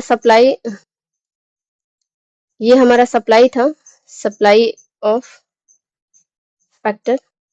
तो जहाँ पे जैसे हम लोग प्रोडक्ट मार्केट में पढ़ते थे, जहाँ पे प्रोडक्ट जो गुड्स की डिमांड और सप्लाई जहाँ पे इंटरसेक्ट होती थी, वहां पे प्रोडक्ट की प्राइस डिटरमाइन हो जाती थी। ऐसे ही जहाँ पे फैक्टर की डिमांड जो है और फैक्टर की सप्लाई जहाँ पे एक दूसरे को इंटरसेक्ट करेगी, यहाँ पे फैक्टर की प्राइस जो है वो डिटरमाइन हो जाएगी ओवरऑल इंडस्ट्री या फिर ओवरऑल मार्केट के लिए। और जो फर्म्स होगी उस मार्केट में, चूंकि ये परफेक्ट कंपटीशन में है, तो जो फर्म्स होंगी उसको ओनली फॉलो करेंगी, फर्म्स जो है। तो यहाँ से जो मार्केट से ही ऑलरेडी जो प्राइस है सारे प्रोडक्ट के लिए, फैक्टर्स के लिए, वो गिवन है। तो यहाँ पे जो एवरेज फैक्टर कॉस्ट होगा और जो मार्जिनल फैक्टर कॉस्ट होगा वो बराबर होगा। ठीक है, इस पॉइंट पे, पॉइंट ई पे, क्योंकि प्राइस ऑलरेडी गिवन है। और जो इक्विलिब्रियम का कंडीशन होता है, तो फर्स्ट कंडीशन ये होता है कि किसी फॉर्म्स के इक्विलिब्रियम में, वहां पे जिस जहाँ पे मार्जिनल रेवेन्यू प्रोडक्टिविटी उसकी बराबर हो मार्जिनल फैक्टर कॉस्ट की। और दूसरी जो कंडीशन होती है, मार्जिनल रेवेन्यू प्रोडक्टिविटी है वो cut marginal factor cost from above. ठीक है, ये फर्म्स के इक्विलिब्रियम की कंडीशन होती हैं। जैसे हमने प्रोडक्ट मार्केट में पढ़ा था, जहाँ पे मार्जिनल रेवेन्यू बराबर होती थी मार्जिनल कॉस्ट के, और जो मार्जिनल कॉस्ट जो होता है था उसको मार्जिनल रेवेन्यू को नीचे से कट करता था, वहां पे इक्विलिब्रियम का कंडीशन डिटरमाइन होता था। ठीक है, ऐसे ही जो फैक्टर मार्केट में देखें तो यहाँ पे भी इक्विलिब्रियम की कंडीशन होती है। फर्स्ट की जहाँ पे मार्जिनल रेवेन्यू प्रोडक्ट बराबर हो मार्जिनल फैक्टर कॉस्ट की, दूसरी की जो मार्जिनल रेवेन्यू प्रोडक्ट जो है कट करे मार्जिनल फैक्टर कॉस्ट को ऊपर से। अब यहाँ पे यदि हम देखें वही कंडीशन, यहाँ पे मार्जिनल रेवेन्यू प्रोडक्ट जो है मार्जिनल फैक्टर कॉस्ट को बराबर है यहाँ पे पॉइंट ई पे, और ये ऊपर से कट कर रहा है। तो यहाँ पे जो इक्विलिब्रियम जो होगा फॉर्म्स की यहाँ पे डिटरमाइन हो जाएगी। और जो मार्जिनल उसकी एवरेज रेवेन्यू प्रोडक्ट है जिसपे कॉस्ट रेवेन्यू डिटरमाइन होगी, यहाँ पे जो रेवेन्यू है ये भी बराबर है पॉइंट ई पे इसकी एवरेज रेवेन्यू प्रोडक्ट। तो ये जो फॉर्म्स है, ये इस पॉइंट पे पॉइंट ई पे जो फॉर्म है वो नॉर्मल प्रॉफिट को अर्न कर रहा है। जितना उसको जितना उस फॉर्म फैक्टर को यदि जितना कॉस्ट पे कर रहा है, मतलब जितना पेमेंट कर रहा है, उसके सेम अमाउंट में उसकी एवरेज रेवेन्यू प्रोडक्टिविटी मिल जा रही है। प्राइस जो है बराबर है यहाँ पे एवरेज रेवेन्यू प्रोडक्टिविटी की, जो यहाँ पे फॉर्म्स को मिलेगा नॉर्मल प्रॉफिट, नॉर्मल प्रॉफिट। अब यदि एक कंडीशन ऐसा हो जाता है कि जो प्राइस जो है फैक्टर की जो प्राइस है वो इंक्रीज हो जाती है P1 पे, P1 पे यदि प्राइस जो है इंक्रीज हो जाएगी, तो अब फैक्टर को क्या है कि ए क्यू जो है अमाउंट फैक्टर का पेमेंट होगा, AQ1 पेमेंट होगा फैक्टर को, पेमेंट। एंड इसी पॉइंट पे जो, चूंकि एवरेज रेवेन्यू प्रोडक्ट अभी भी पॉइंट बी पे है, इसकी यहाँ पे पॉइंट बी पे, तो जो रिटर्न मिलेगा Q1 बी जो होगा उस फैक्टर से फॉर्म्स को एवरेज रेवेन्यू प्रोडक्ट मिलेगा, उसका ये रिटर्न मिलेगा उसको। तो यहाँ पे रिटर्न, तो यहाँ पे फॉर्म्स को क्या है कि पेमेंट ज्यादा करना पड़ रहा है और उसके बदले में क्या है, रिटर्न जो है उसे कम मिल रही है, तो यहाँ पे फर्म्स को लॉस लॉस होगा। ये फर्म के लॉस के कंडीशन को दिखाएगा, क्योंकि पेमेंट इसको इतना करना पड़ रहा है, ए क्यू या फिर P1 O, और उसको जो इससे रिटर्न मिल रहा है इस फैक्टर से, यहाँ पे BQ1 या फिर PO।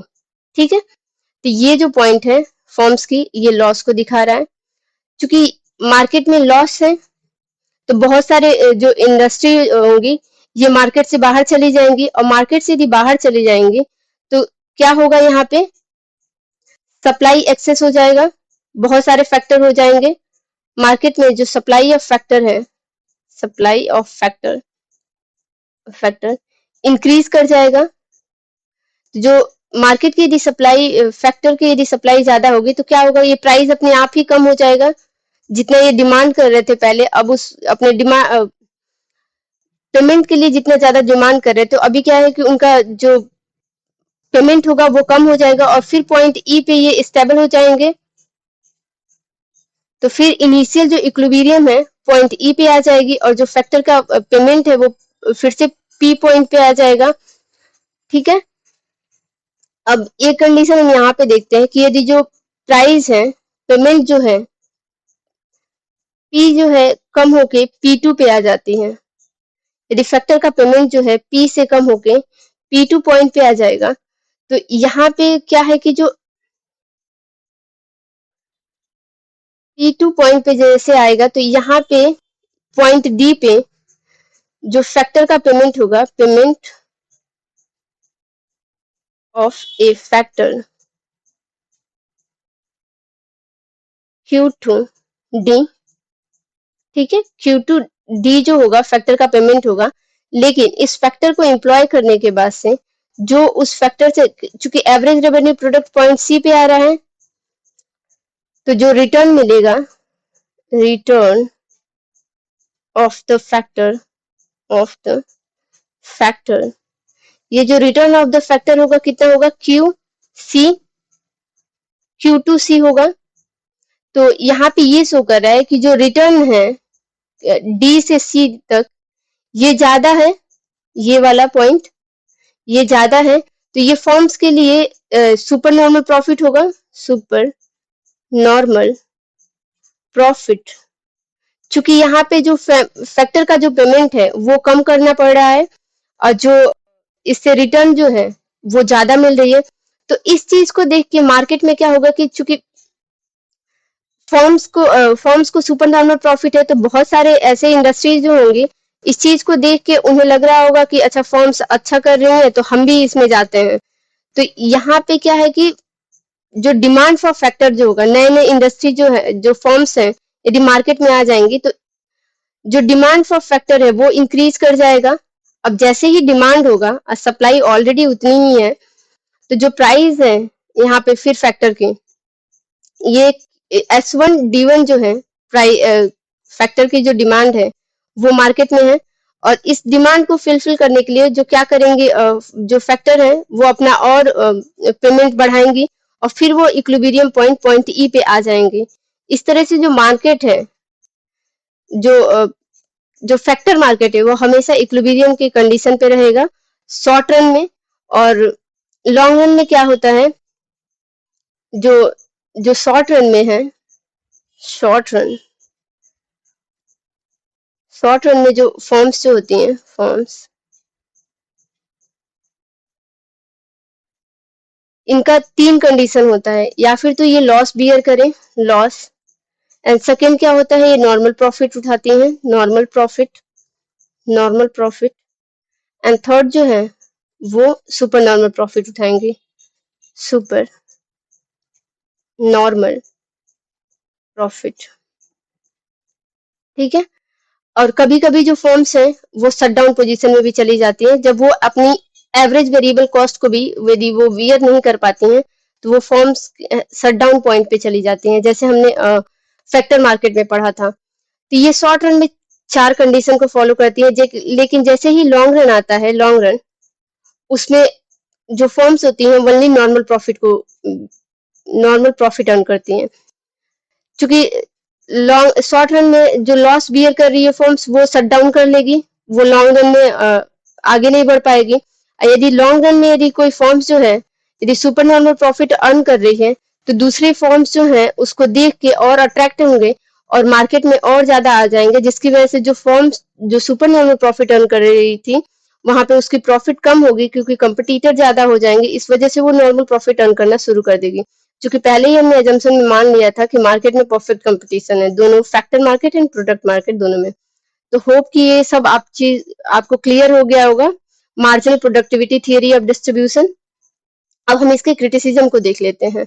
तो हम इसका क्रिटिसिज्म है, एजम्पशन में माना गया है unit of factor is homogeneous, लेकिन यहाँ पे क्रिटिसिज्म है unit of factor is not a homogeneous, क्योंकि उस वहां पे चीज बताया गया था कि जितने भी फैक्टर के यूनिट है वो होमोजीनियस है, लेकिन आपको पता है कि जो भी इंडिविजुअल होते हैं, यदि लेबर की बात करें हम, इंडिविजुअल है उनका कैरेक्टरिस्टिक्स जो है वो डिफर अलग अलग तरीके से होता है, सबका बिहेवियर अलग होता है, इसलिए हम किसी भी लेबर को एक जैसा नहीं मान सकते हैं, सबके काम करने का तरीका अलग होता है। तो वो किस बेसिस पे हम होमोजीनियस कह रहे हैं ये चीज यहाँ पे मतलब क्लियर नहीं है। एंड सेकेंड है factor are not perfectly mobile, assumption में है जो फैक्टर जो है उनको परफेक्टली मोबाइल किया गया है, माना गया है एजम्पशन में, लेकिन रियल में जो है फैक्टर इमोबाइल होता है।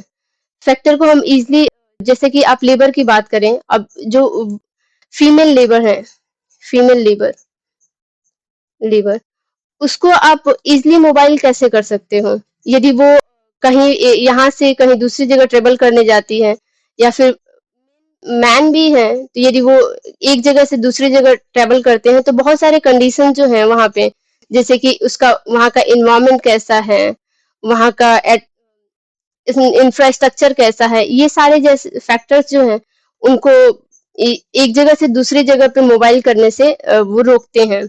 तो इसलिए हम ये चीज नहीं कह सकते थियरी में कि जो फैक्टर्स है वो मोबाइल है। एंड थर्ड है यहाँ पे क्रिटिसाइज किया गया नो परफेक्ट कंपटीशन। आपको पता ही है कि मार्केट में जो है हमेशा एग्जैक्ट परफेक्ट कंपटीशन नहीं पाया जाता है। एंड फोर्थ है फैक्टर नॉट फुल्ली एम्प्लॉयड। आपको भी पता है कि कहाँ हमें फुल एम्प्लॉयमेंट है, ठीक है। तो जो factor not a fully employed की बात है, ये जो थियरी में एजम्पशन है कि जो फैक्टर है वो फुल्ली एम्प्लॉयड है, तो ये चीज है कि जो फैक्टर जो होते हैं रियल लाइफ में वो फुल्ली एम्प्लॉयड नहीं होते, क्योंकि किन्स ने अंडर एम्प्लॉयमेंट की बात की थी। अंडर एम्प्लॉयमेंट मार्केट में हमेशा कुछ पोर्शन जो होता है वो अनएम्प्लॉयमेंट ही रहता है, ठीक है। एंड फिफ्थ है ऑल फैक्टर आर डिविजिबल। यहाँ पे एजम्पशंस में माना गया था कि जो फैक्टर हैं वो डिविजिबल हैं, लेकिन रियल में जो फैक्टर जो होते हैं वो नॉट डिविजिबल होते हैं। जो फैक्टर है उन्हें डिविजिबल नहीं, डिवाइड नहीं किया, सेम यूनिट में डिवीजन नहीं किया जा सकता है। जैसे कि एक इंडिविजुअल ह्यूमन बीइंग से आप उसको कैसे डिवाइड कर सकते हो, ठीक है। नेक्स्ट देखें हम, not applicable in the short run. जो थियरी जो है वो शॉर्ट रन में अप्लीकेबल नहीं है, ये भी एक क्रिटिसिज्म ही है। तो चूंकि यहाँ पे जो है इसमें माना गया है, इसमें एजम्पशन है कि जो थियरी है वो लॉन्ग रन में अप्लीकेबल है, लॉन्ग रन। और बहुत से ऐसे इकोनॉमिक्स हैं जो इस बात को क्रिटिसाइज करते हैं कि जो लॉन्ग रन में कोई रहेगा तब तो कि इस थियरी का अप्लीकेबल होना है ना होना माना जाएगा। जैसे कि किन्स है, किन्स किन्स का ये है कि वो कहते हैं लॉन्ग रन में we all are dead, we all are dead. तो जब हम लॉन्ग रन में सब मर ही जाएंगे तो इस थियरी के रहने से क्या ही फायदा। इसलिए वो हमेशा शॉर्ट रन इक्विलिब्रियम या फिर शॉर्ट टर्म के सारे चीजों को वो फुलफिल कर, मतलब शॉर्ट रन में जितने भी इकोनॉमिक कंडीशंस है तो वो शॉर्ट रन फिनोमिना है, वो लॉन्ग रन फिनोमिना नहीं है। इसलिए जो इस थियरी को क्रिटिसाइज किया गया है कि ये थियरी जो है लॉन्ग रन में जैसे शॉर्ट रन में अप्लीकेबल नहीं है, लॉन्ग रन में अप्लीकेबल है। होप कि आपको ये मार्जिनल प्रोडक्टिविटी थियरी क्लियर हो गया होगा। अब हम नेक्स्ट देखते हैं। नेक्स्ट हम देखते हैं मॉडर्न थियरी। जो अभी हमने आगे देखा था वो क्लासिकल थियरी था, अब हम यहाँ पे मॉडर्न थियरी की बात करेंगे। यदि हम मॉडर्न थियरी में देखें तो यहाँ पे मॉडर्न थियरी में हम देखेंगे factor pricing under perfect competition. Perfect competition में जो है फैक्टर की प्राइसिंग कैसे की जाती है। एंड दूसरी हम चीज देखेंगे यहाँ पे under imperfect competition, imperfect competition.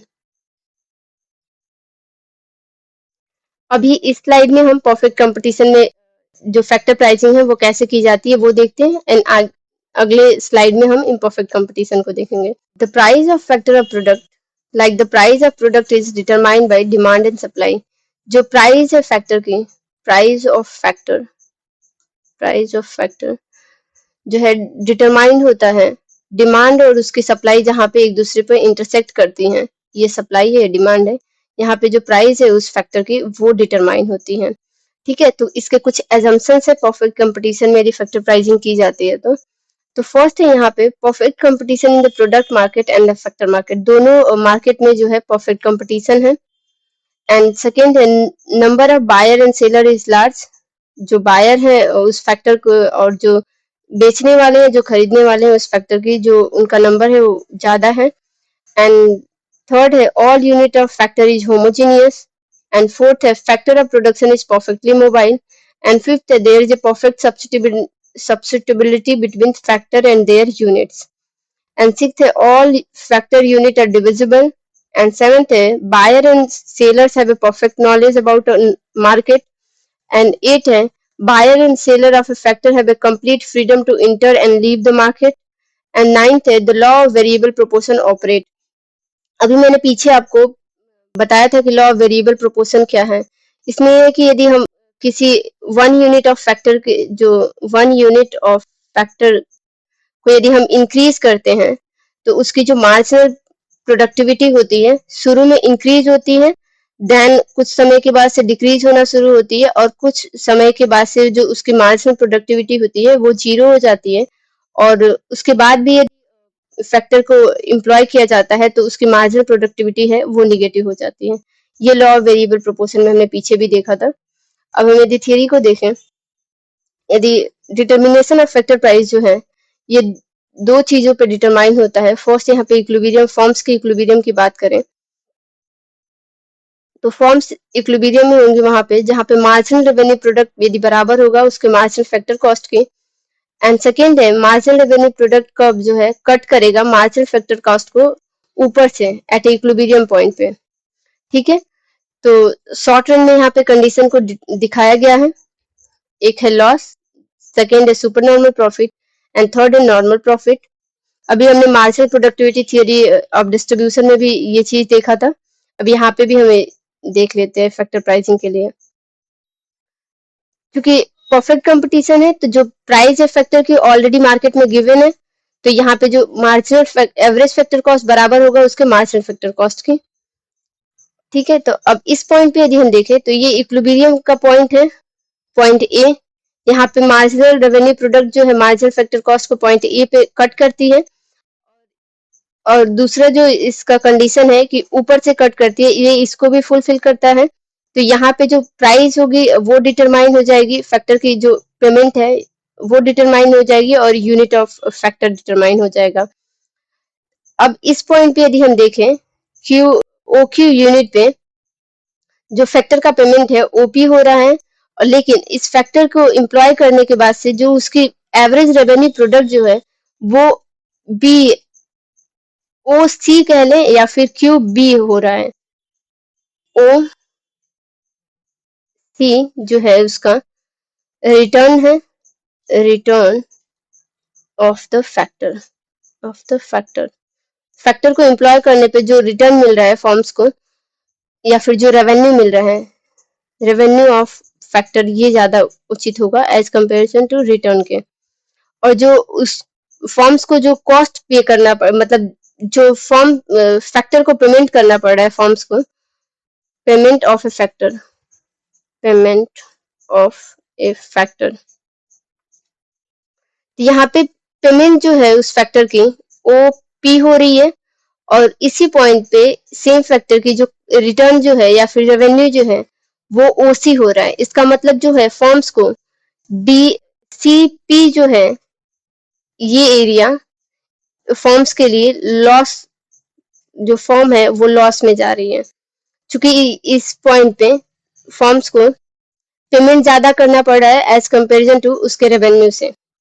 अब नेक्स्ट देखते हैं सुपर नॉर्मल प्रॉफिट में, क्योंकि प्राइस है ऑलरेडी गिवन है फॉर्म्स की, यहाँ पे एवरेज फैक्टर कॉस्ट और मार्जिनल फैक्टर कॉस्ट गिवन है, और जहाँ पे मार्जिनल रेवेन्यू प्रोडक्ट जो है, यदि मार्जिनल फैक्टर कॉस्ट को जहाँ पे कट करती है वो इक्विलिब्रियम का पॉइंट डिटरमाइन हो जाता है के पे, और उस पे क्वांटिटी डिटरमाइन हो जाती है। और इस पॉइंट पे जो क्यू क्यू पॉइंट पे जो क्यू यूनिट ऑफ यदि फैक्टर को एम्प्लॉय करते हैं, तो इस पे जो एवरेज रेवेन्यू प्रोडक्ट जो है, उसकी एवरेज रेवेन्यू जो है वो क्यू एल मिलती है।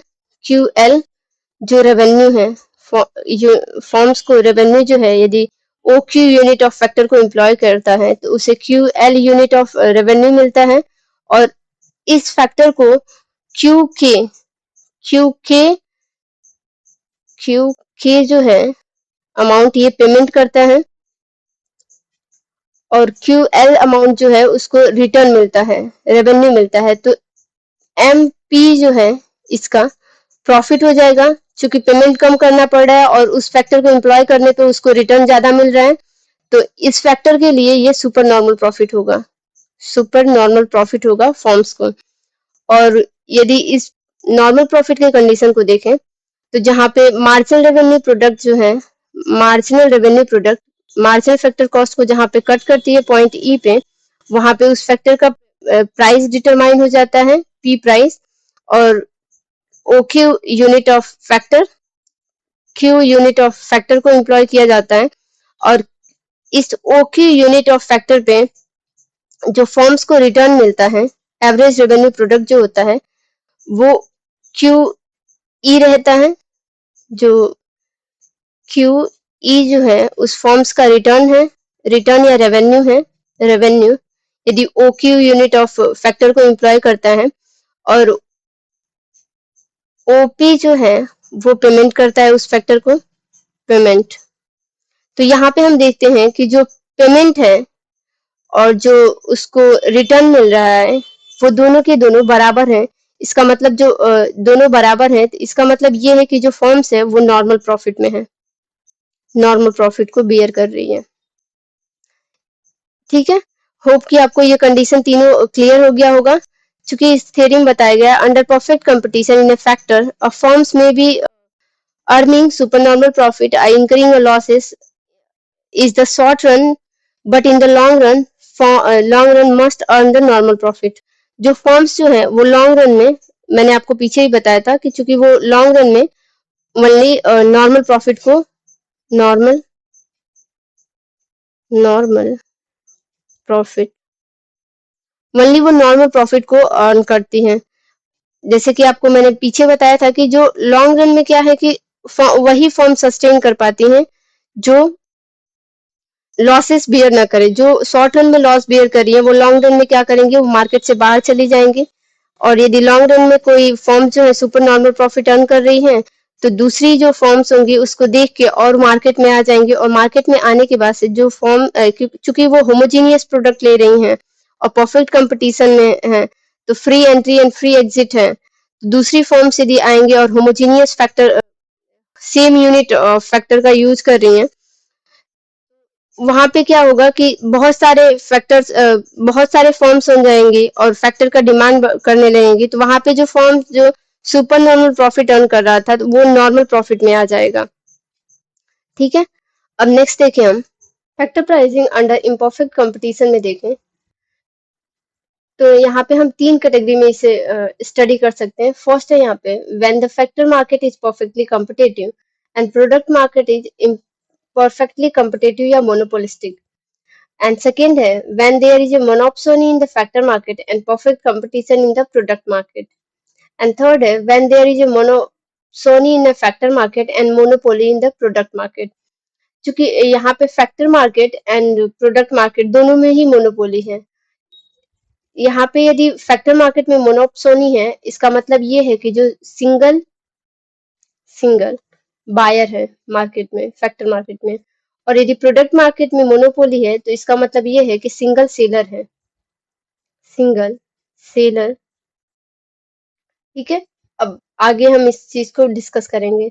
अब हम यहाँ पे यदि फर्स्ट वाले को देखें, when the factor market is perfectly competitive and product market is imperfectly competitive या मोनोपोलिस्टिक। जो फैक्टर मार्केट है वो परफेक्टली कॉम्पिटिटिव है और जो प्रोडक्ट मार्केट है वो इम्परफेक्टली कॉम्पिटिटिव है। तो यदि हम फैक्टर की प्राइसिंग की बात करें तो फैक्टर की प्राइसिंग वहां पे होती है, factor pricing where there is demand for product, demand for factor, demand for factor is equal to supply of factor, supply of factor। क्योंकि जो फैक्टर मार्केट में है perfect competition, factor market have a perfect competition।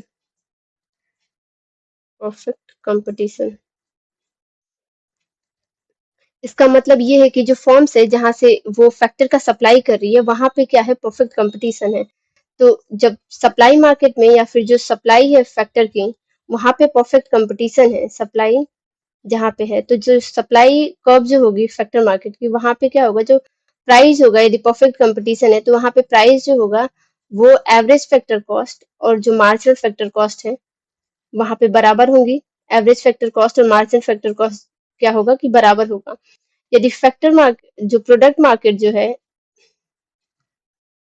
Product market में है क्या है कि perfect monopolistic competition है फर्म्स की। जो प्रोडक्ट मार्केट है, प्रोडक्ट मार्केट मार्केट वहां पे मोनोपोली है, मोनोपोली। तो आपको पता है कि यदि फैक्टर मार्केट में मोनोपोली है फर्म्स की और प्रोडक्ट मार्केट में उसको फैक्टर मार्केट में क्या है कि उसे जहां से सप्लाई वो ले रहा है फैक्टर की, जहां से इनपुट सप्लाई कर रहे हैं वहां पे परफेक्ट कंपटीशन है। और जहां पे वो गुड्स की जो मार्केट है वहां पे परफेक्ट कंपटीशन है। तो गुड्स की जो मार्केट में है यदि डिमांड वहां पे क्या होगी, ज्यादा होगी उस गुड्स की, वहीं से वो फैक्टर की डिमांड करेगा। तो इसका मतलब है कि जो डिमांड फॉर फैक्टर है, डिमांड फॉर फैक्टर जो होता है वो डिराइव डिमांड होता है प्रोडक्ट का। तो यहाँ पे जो यदि फैक्टर की प्राइसिंग की बात करें तो जहाँ पे सप्लाई और जहाँ पे डिमांड जो है एक दूसरे को इंटरसेक्ट करते हैं वहाँ पे फैक्टर की प्राइसिंग डिटरमाइन होती है। तो मान लीजिए कि यहाँ पे हमने सप्लाई कर्व की बात कर ली, ठीक है, अब हम डिमांड की बात करेंगे। तो यहाँ पे तो प्रोडक्ट मार्केट में क्या है कि प्रोडक्ट मार्केट में जो फर्म्स की जो सप्लाई जो डिमांड होता है ये एवरेज रेवेन्यू होता है और जो मार्जिनल रेवेन्यू होता है वो नीचे रहता है, क्योंकि ये जो फर्म्स है वहां पे पर यूनिट पे वो ज्यादा से ज्यादा प्रॉफिट को अर्न करना चाहती है। तो उस अकॉर्डिंग जो प्रोडक्ट मार्केट में मोनोपोली यदि रहेगा तो फैक्टर की जो डिमांड कब होगी, वहां पे फैक्टर की जो डिमांड होगी वो मार्जिनल रेवेन्यू प्रोडक्टिविटी पे डिपेंड करेगी, marginal revenue productivity and and जो होगा वैल्यू ऑफ मार्जिनल प्रोडक्ट पे। और यहाँ पे जो कंडीशन होगी marginal revenue productivity and value of marginal product की, तो यहाँ पे ये जो होगा कि जो वैल्यू मार्जिनल रेवेन्यू प्रोडक्टिविटी जो है वो लेस देन होगा वैल्यू ऑफ मार्जिनल प्रोडक्ट से। ये क्यों होगा, क्योंकि आपने परफेक्ट कंपटीशन में देखा था कि वहां पे मार्जिनल रेवेन्यू प्रोडक्टिविटी बराबर थी वैल्यू ऑफ मार्जिनल प्रोडक्ट की। क्योंकि जो एवरेज रेवेन्यू जो होता है और जो मार्जिनल रेवेन्यू होता है परफेक्ट कंपटीशन में वो एक दूसरे के बराबर होता है। इसलिए जो वैल्यू ऑफ मार्जिनल प्रोडक्ट है और मार्जिनल रेवेन्यू प्रोडक्ट है और वैल्यू ऑफ मार्जिनल प्रोडक्ट होता है वो बराबर रहता है। क्योंकि इम्परफेक्ट कंपटीशन या मोनोपोली में क्या होता है कि जो एवरेज रेवेन्यू है वो ग्रेटर देन होता है मार्जिनल रेवेन्यू से। अब यहाँ पे यदि हम देखें मार्जिनल रेवेन्यू प्रोडक्ट जो है उसको निकालते हैं हम लोग marginal physical product into MR and value of marginal product जो निकालने का तरीका होता है वो होता है marginal physical product into AR। क्योंकि यहाँ पे क्या है कि मोनोपोली है तो मोनोपोली में क्या होता है एवरेज रेवेन्यू जो होता है वो ग्रेटर देन होता है मार्जिनल रेवेन्यू से। इस वजह से जो वैल्यू ऑफ मार्जिनल प्रोडक्ट होगा वो ग्रेटर देन होगा मार्जिनल रेवेन्यू प्रोडक्ट से। ठीक है, प्रोडक्ट मार्केट में ये जो डिमांड कर्व के लिए यदि हम बात करें, डिमांड कर्व फॉर फैक्टर, ठीक है। तो यहाँ पे यदि हम इक्विलिब्रियम की कंडीशन को देखें, होप कि आपको डिमांड जो है फैक्टर की ये क्लियर हो गया होगा और जो सप्लाई ऑफ फैक्टर है वो भी क्लियर हो गया होगा। तो अब इक्विलिब्रियम की कंडीशन की बात करें कि एक फर्म जो है कब इक्विलिब्रियम की कंडीशन में जाती है, तो वो होता है जहाँ पे marginal factor cost marginal revenue product बराबर होता है उसके मार्जिनल फैक्टर कॉस्ट के। और दूसरी चीज ये है कि जो मार्जिनल रेवेन्यू प्रोडक्ट है वो कट करता है मार्जिनल फैक्टर कॉस्ट को ऊपर से एबव। ठीक है, तो यदि उस कंडीशन को इक्विलिब्रियम की कंडीशन को दोनों को देखिए कहाँ सेटिस्फाई होता है, तो यहाँ पे हमारा मार्जिनल रेवेन्यू प्रोडक्ट है वो कट करता है उसको मार्जिनल फैक्टर कॉस्ट को पॉइंट ई पे, वो भी ऊपर से। तो यहाँ पे इक्विलिब्रियम का कंडीशन डिटरमाइन हो जाएगा, यहाँ से फैक्टर का पेमेंट डिटरमाइन होगा या फिर फैक्टर की जो वेज है, जो लेबर है यहाँ पे मान लीजिए, तो लेबर का वेज डिटरमाइन होगा और यूनिट ऑफ लेबर जो है कितना एम्प्लॉय है ये डिटरमाइन हो जाएगा।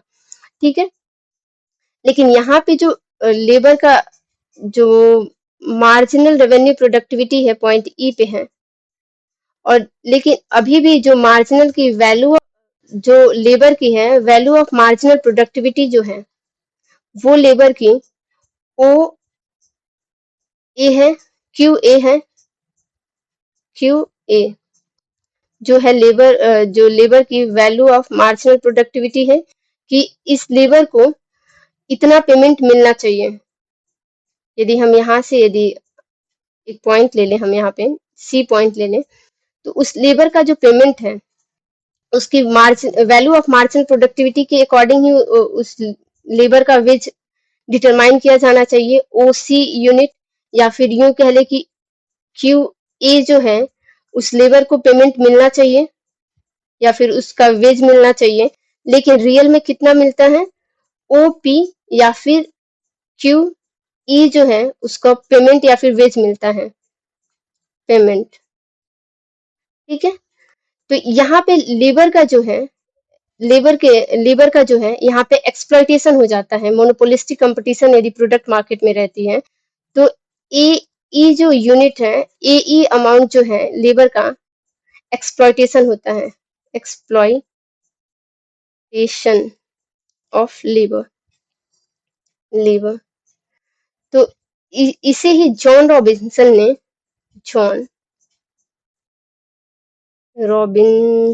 ने लेबर एक्सप्लॉइटेशन कहा था, लेबर एक्सप्लॉइटेशन। और चूंकि इसी बात पे इन दोनों में बहस हुई थी, तो चैम्बरलिन ने इस चीज को ये चीज बताया था कि चैम्बरलिन ने ये चीज कहा था कि यदि जो लेबर है यदि उसकी जो पेमेंट है, लेबर का पेमेंट यदि उसकी मार्जिनल रेवेन्यू प्रोडक्ट के बराबर यदि मिल रहा है तो लेबर का कोई एक्सप्लॉइटेशन नहीं होगा। लेकिन जॉन रॉबिन्सन ने ये चीज कहा था कि यदि लेबर का पेमेंट जो है यदि उसकी मार्जिनल रेवेन्यू प्रोडक्टिविटी से कम यदि उसका पेमेंट हो रहा है, यदि मार्जिनल रेवेन्यू प्रोडक्टिविटी से यदि उसका कम पेमेंट हो रहा है तो उस लेबर का क्या होगा, एक्सप्लॉइटेशन होगा। और उन्होंने ये चीज भी बताया था कि यदि फैक्टर मार्केट रहता है, परफेक्ट कंपटीशन रहता है यदि मार्केट में, तो लेबर का कम एक्सप्लॉइटेशन होता है क्योंकि वहां पे मार्जिनल रेवेन्यू प्रोडक्ट जो है, मार्जिनल रेवेन्यू प्रोडक्ट जो है वैल्यू ऑफ मार्जिनल प्रोडक्ट के बराबर रहता है। और यदि परफेक्ट कंपटीशन यदि फैक्टर मार्केट में रहे और इन परफेक्ट कंपटीशन यदि प्रोडक्ट मार्केट में रहे तो लेबर का एक्सप्लॉइटेशन होगा। ठीक है, जॉन रॉबिन्सन के अकॉर्डिंग तो ई ए अमाउंट जो है लेबर का एक्सप्लॉइटेशन है।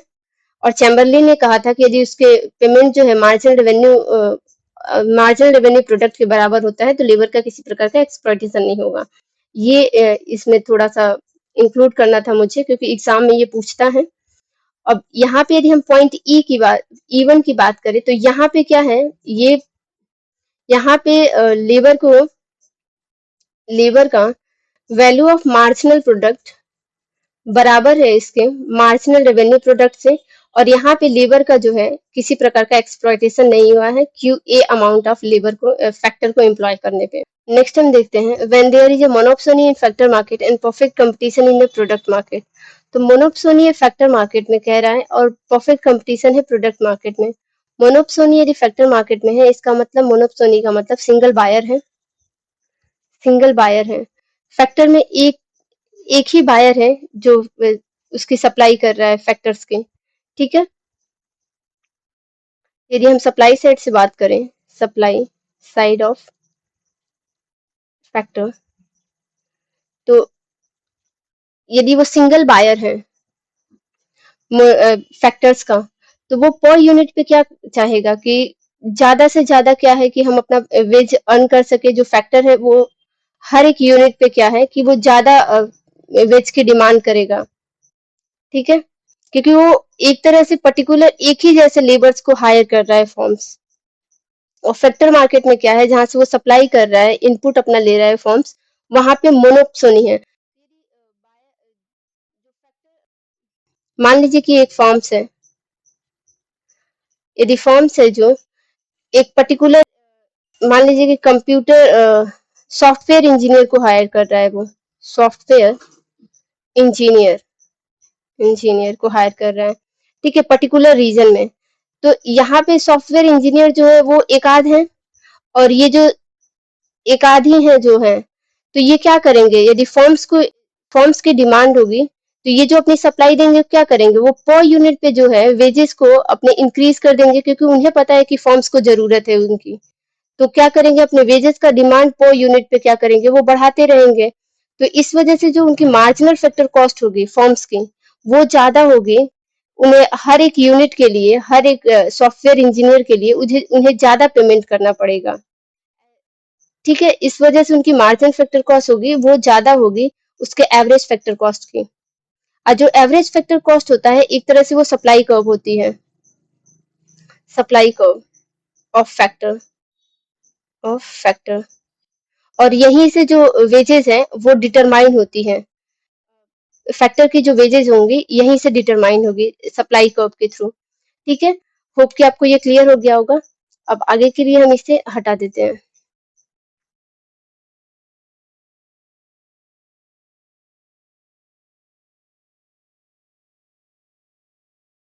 तो यहाँ पे क्या होगा कि हमारा सप्लाई साइड में जो मार्जिनल फैक्टर कॉस्ट होगी वो ग्रेटर देन होगी हमारी एवरेज फैक्टर कॉस्ट की। और जो एवरेज फैक्टर कॉस्ट जो है वो सप्लाई कर्व है, सप्लाई कर्व, ठीक है।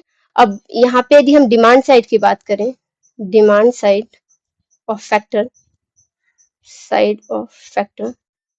क्योंकि जहाँ पे डिमांड और सप्लाई इंटरसेक्ट होगी वहीं पे फैक्टर की प्राइस जो होगी वो डिटरमाइन होगी। तो यदि हम डिमांड साइड की बात करें, क्योंकि परफेक्ट कंपटीशन है प्रोडक्ट मार्केट में, और जो फैक्टर की डिमांड होती है वो प्रोडक्ट मार्केट से ही डिराइव डिमांड होती है।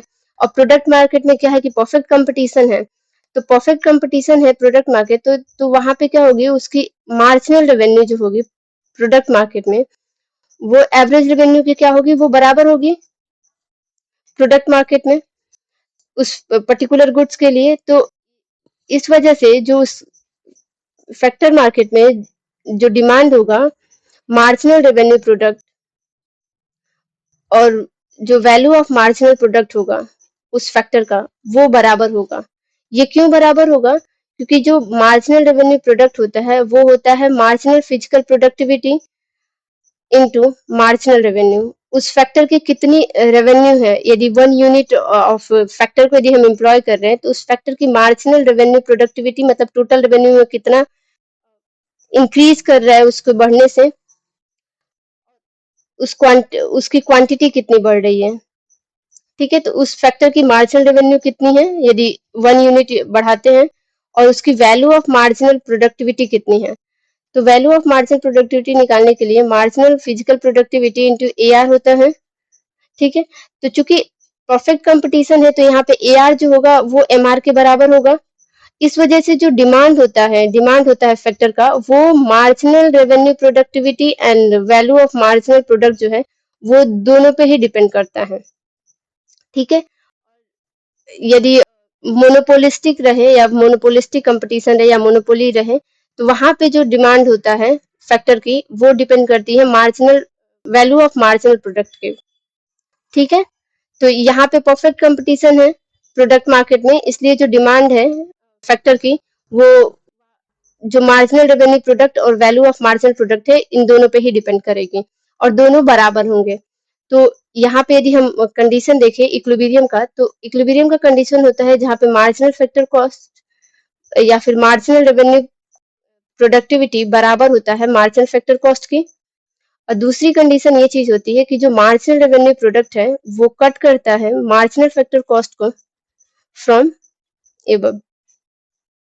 ठीक है, तो ये कंडीशन जहां पे मीट होगा वहां पे इक्विलिब्रियम डिटरमाइन होगा। तो यदि यहाँ पे देखें, यहाँ पे मार्जिनल रेवेन्यू प्रोडक्ट और वैल्यू ऑफ मार्जिनल प्रोडक्ट बराबर है, चूंकि ये परफेक्ट कंपटीशन है और ये पॉइंट ई पे एक दूसरे को कट कर रहे हैं, इसकी वजह से यहाँ पे इक्विलिब्रियम डिटरमाइन हो रहा है।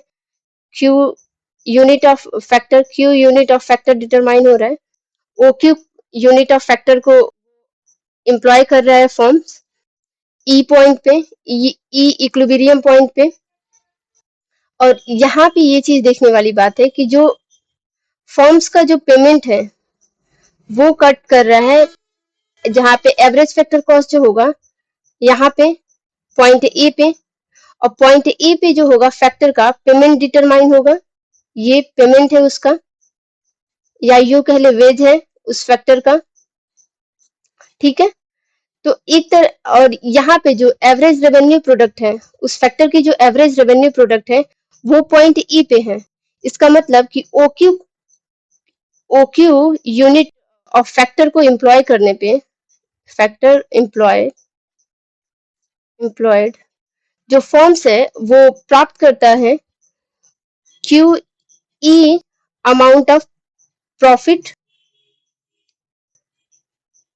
प्रॉफिट और उसको जो पेमेंट करना पड़ रहा है उस फैक्टर को, क्यू ए अमाउंट जो है उस फैक्टर को क्या है कॉस्ट के रूप में बियर करना पड़ रहा है उस फैक्टर का, जो उस फॉर्म्स को कॉस्ट है जो क्यू ए अमाउंट है। इसका मतलब कि जो फैक्टर का पेमेंट है या वेज है, वेज जो है वो क्यू ए या फिर ओपी जो है उसका वेज मिल रहा है उस फैक्टर को, और उस फैक्टर को एम्प्लॉय करने पे सी ओ ओ सी या फिर क्यू ई जो है उस फॉर्म्स के लिए प्रॉफिट हो रही है। इसका मतलब कि जो फॉर्म्स है कम पेमेंट करके वेजेस को वर्कर्स को, और पी, यहाँ पे यदि हम देखें पी ए ई सी जो है वो सुपर नॉर्मल प्रॉफिट अर्न कर रही है, super normal super normal profit.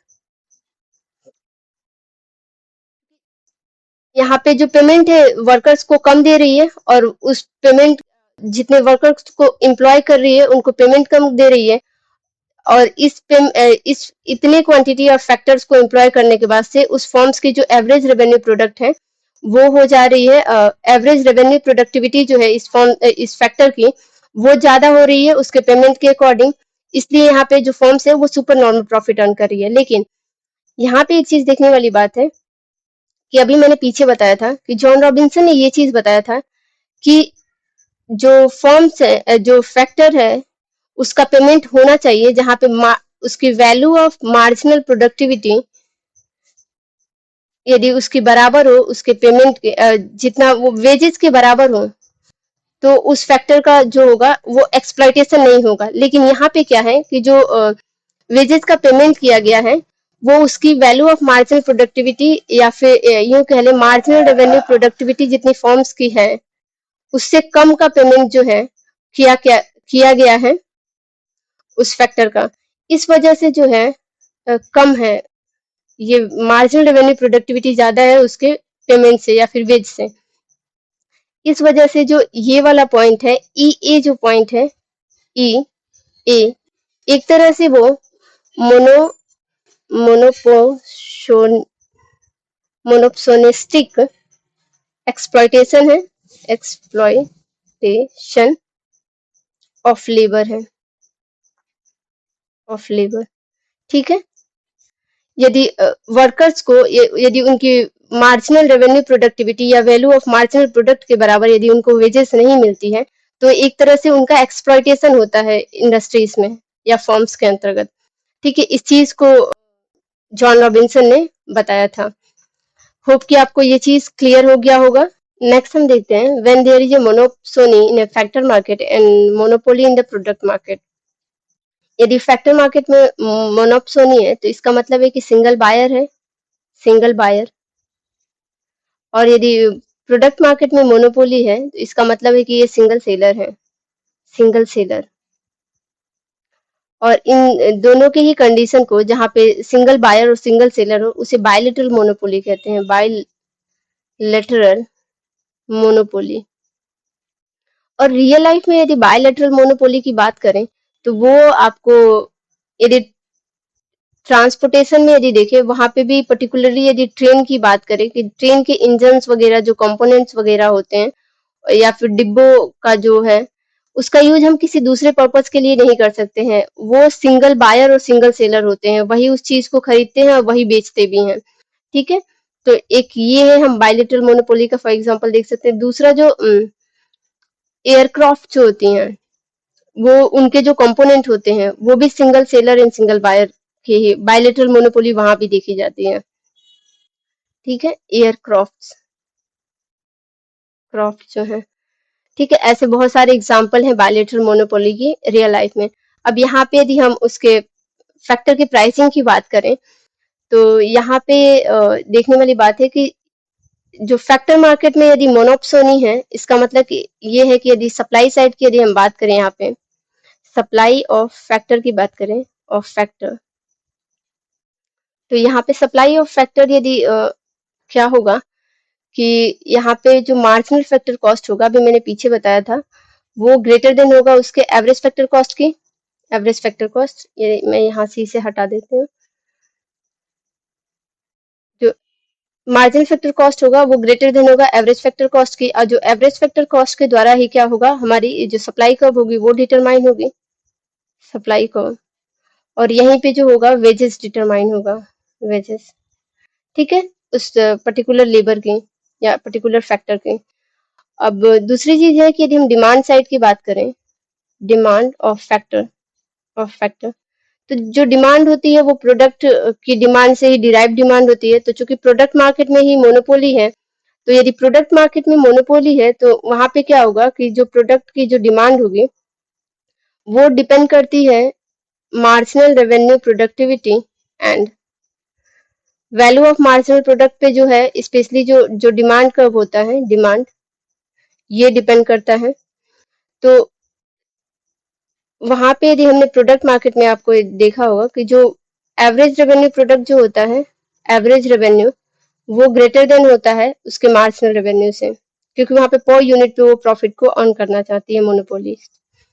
ठीक है, इस वजह से यहाँ पे क्या होगा कि अभी मैंने आपको पीछे ही बताया था कि मार्जिनल रेवेन्यू प्रोडक्टिविटी जो होता है वो इंटू होता है marginal physical productivity into marginal revenue, और वैल्यू ऑफ मार्जिनल प्रोडक्ट जो होता है फॉर लेबर, ये होता है marginal physical productivity into A R. चूंकि ए आर जो है वो ग्रेटर देन है एम आर से, इस वजह से मार्जिनल रेवेन्यू प्रोडक्ट जो होगा वो ग्रेटर देन होगा marginal, value of marginal product होगा वो ग्रेटर देन होगा मार्जिनल रेवेन्यू प्रोडक्टिविटी से। ठीक है, और जो वैल्यू ऑफ मार्जिनल प्रोडक्ट है, यही जो फैक्टर का जो डिमांड है।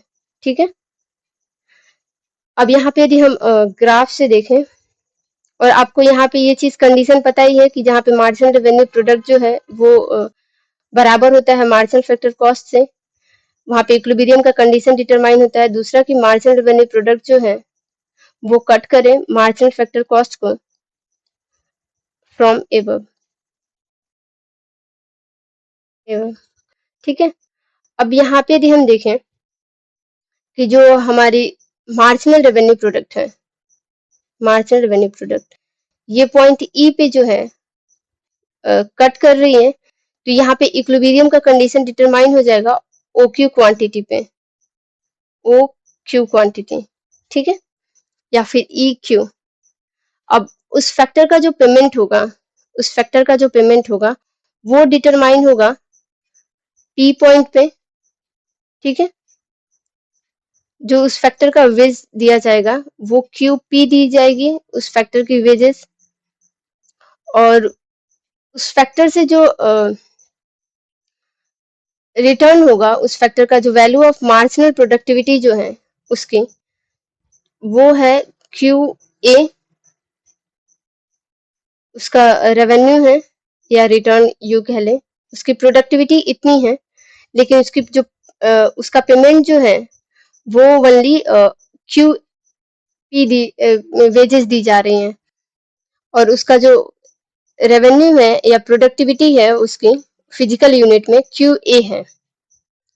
तो यहाँ पे देखने वाली बात ये है कि यहाँ पे जो लेबर का जो है वो डबल एक्सप्लॉयटेशन हो रहा है एक तरह से। एक बार तो यहाँ पे पी ई पॉइंट पे, दूसरी ई ए पॉइंट पे, ठीक है। क्योंकि चैम्बरलिन ने बताया था, चैम्बरलिन, कि यदि लेबर का जो पेमेंट है, यदि लेबर का जो पेमेंट है यदि उसकी मार्जिनल रेवेन्यू प्रोडक्टिविटी के बराबर यदि होती है तो उस लेबर का एक्सप्लॉयटेशन नहीं होगा।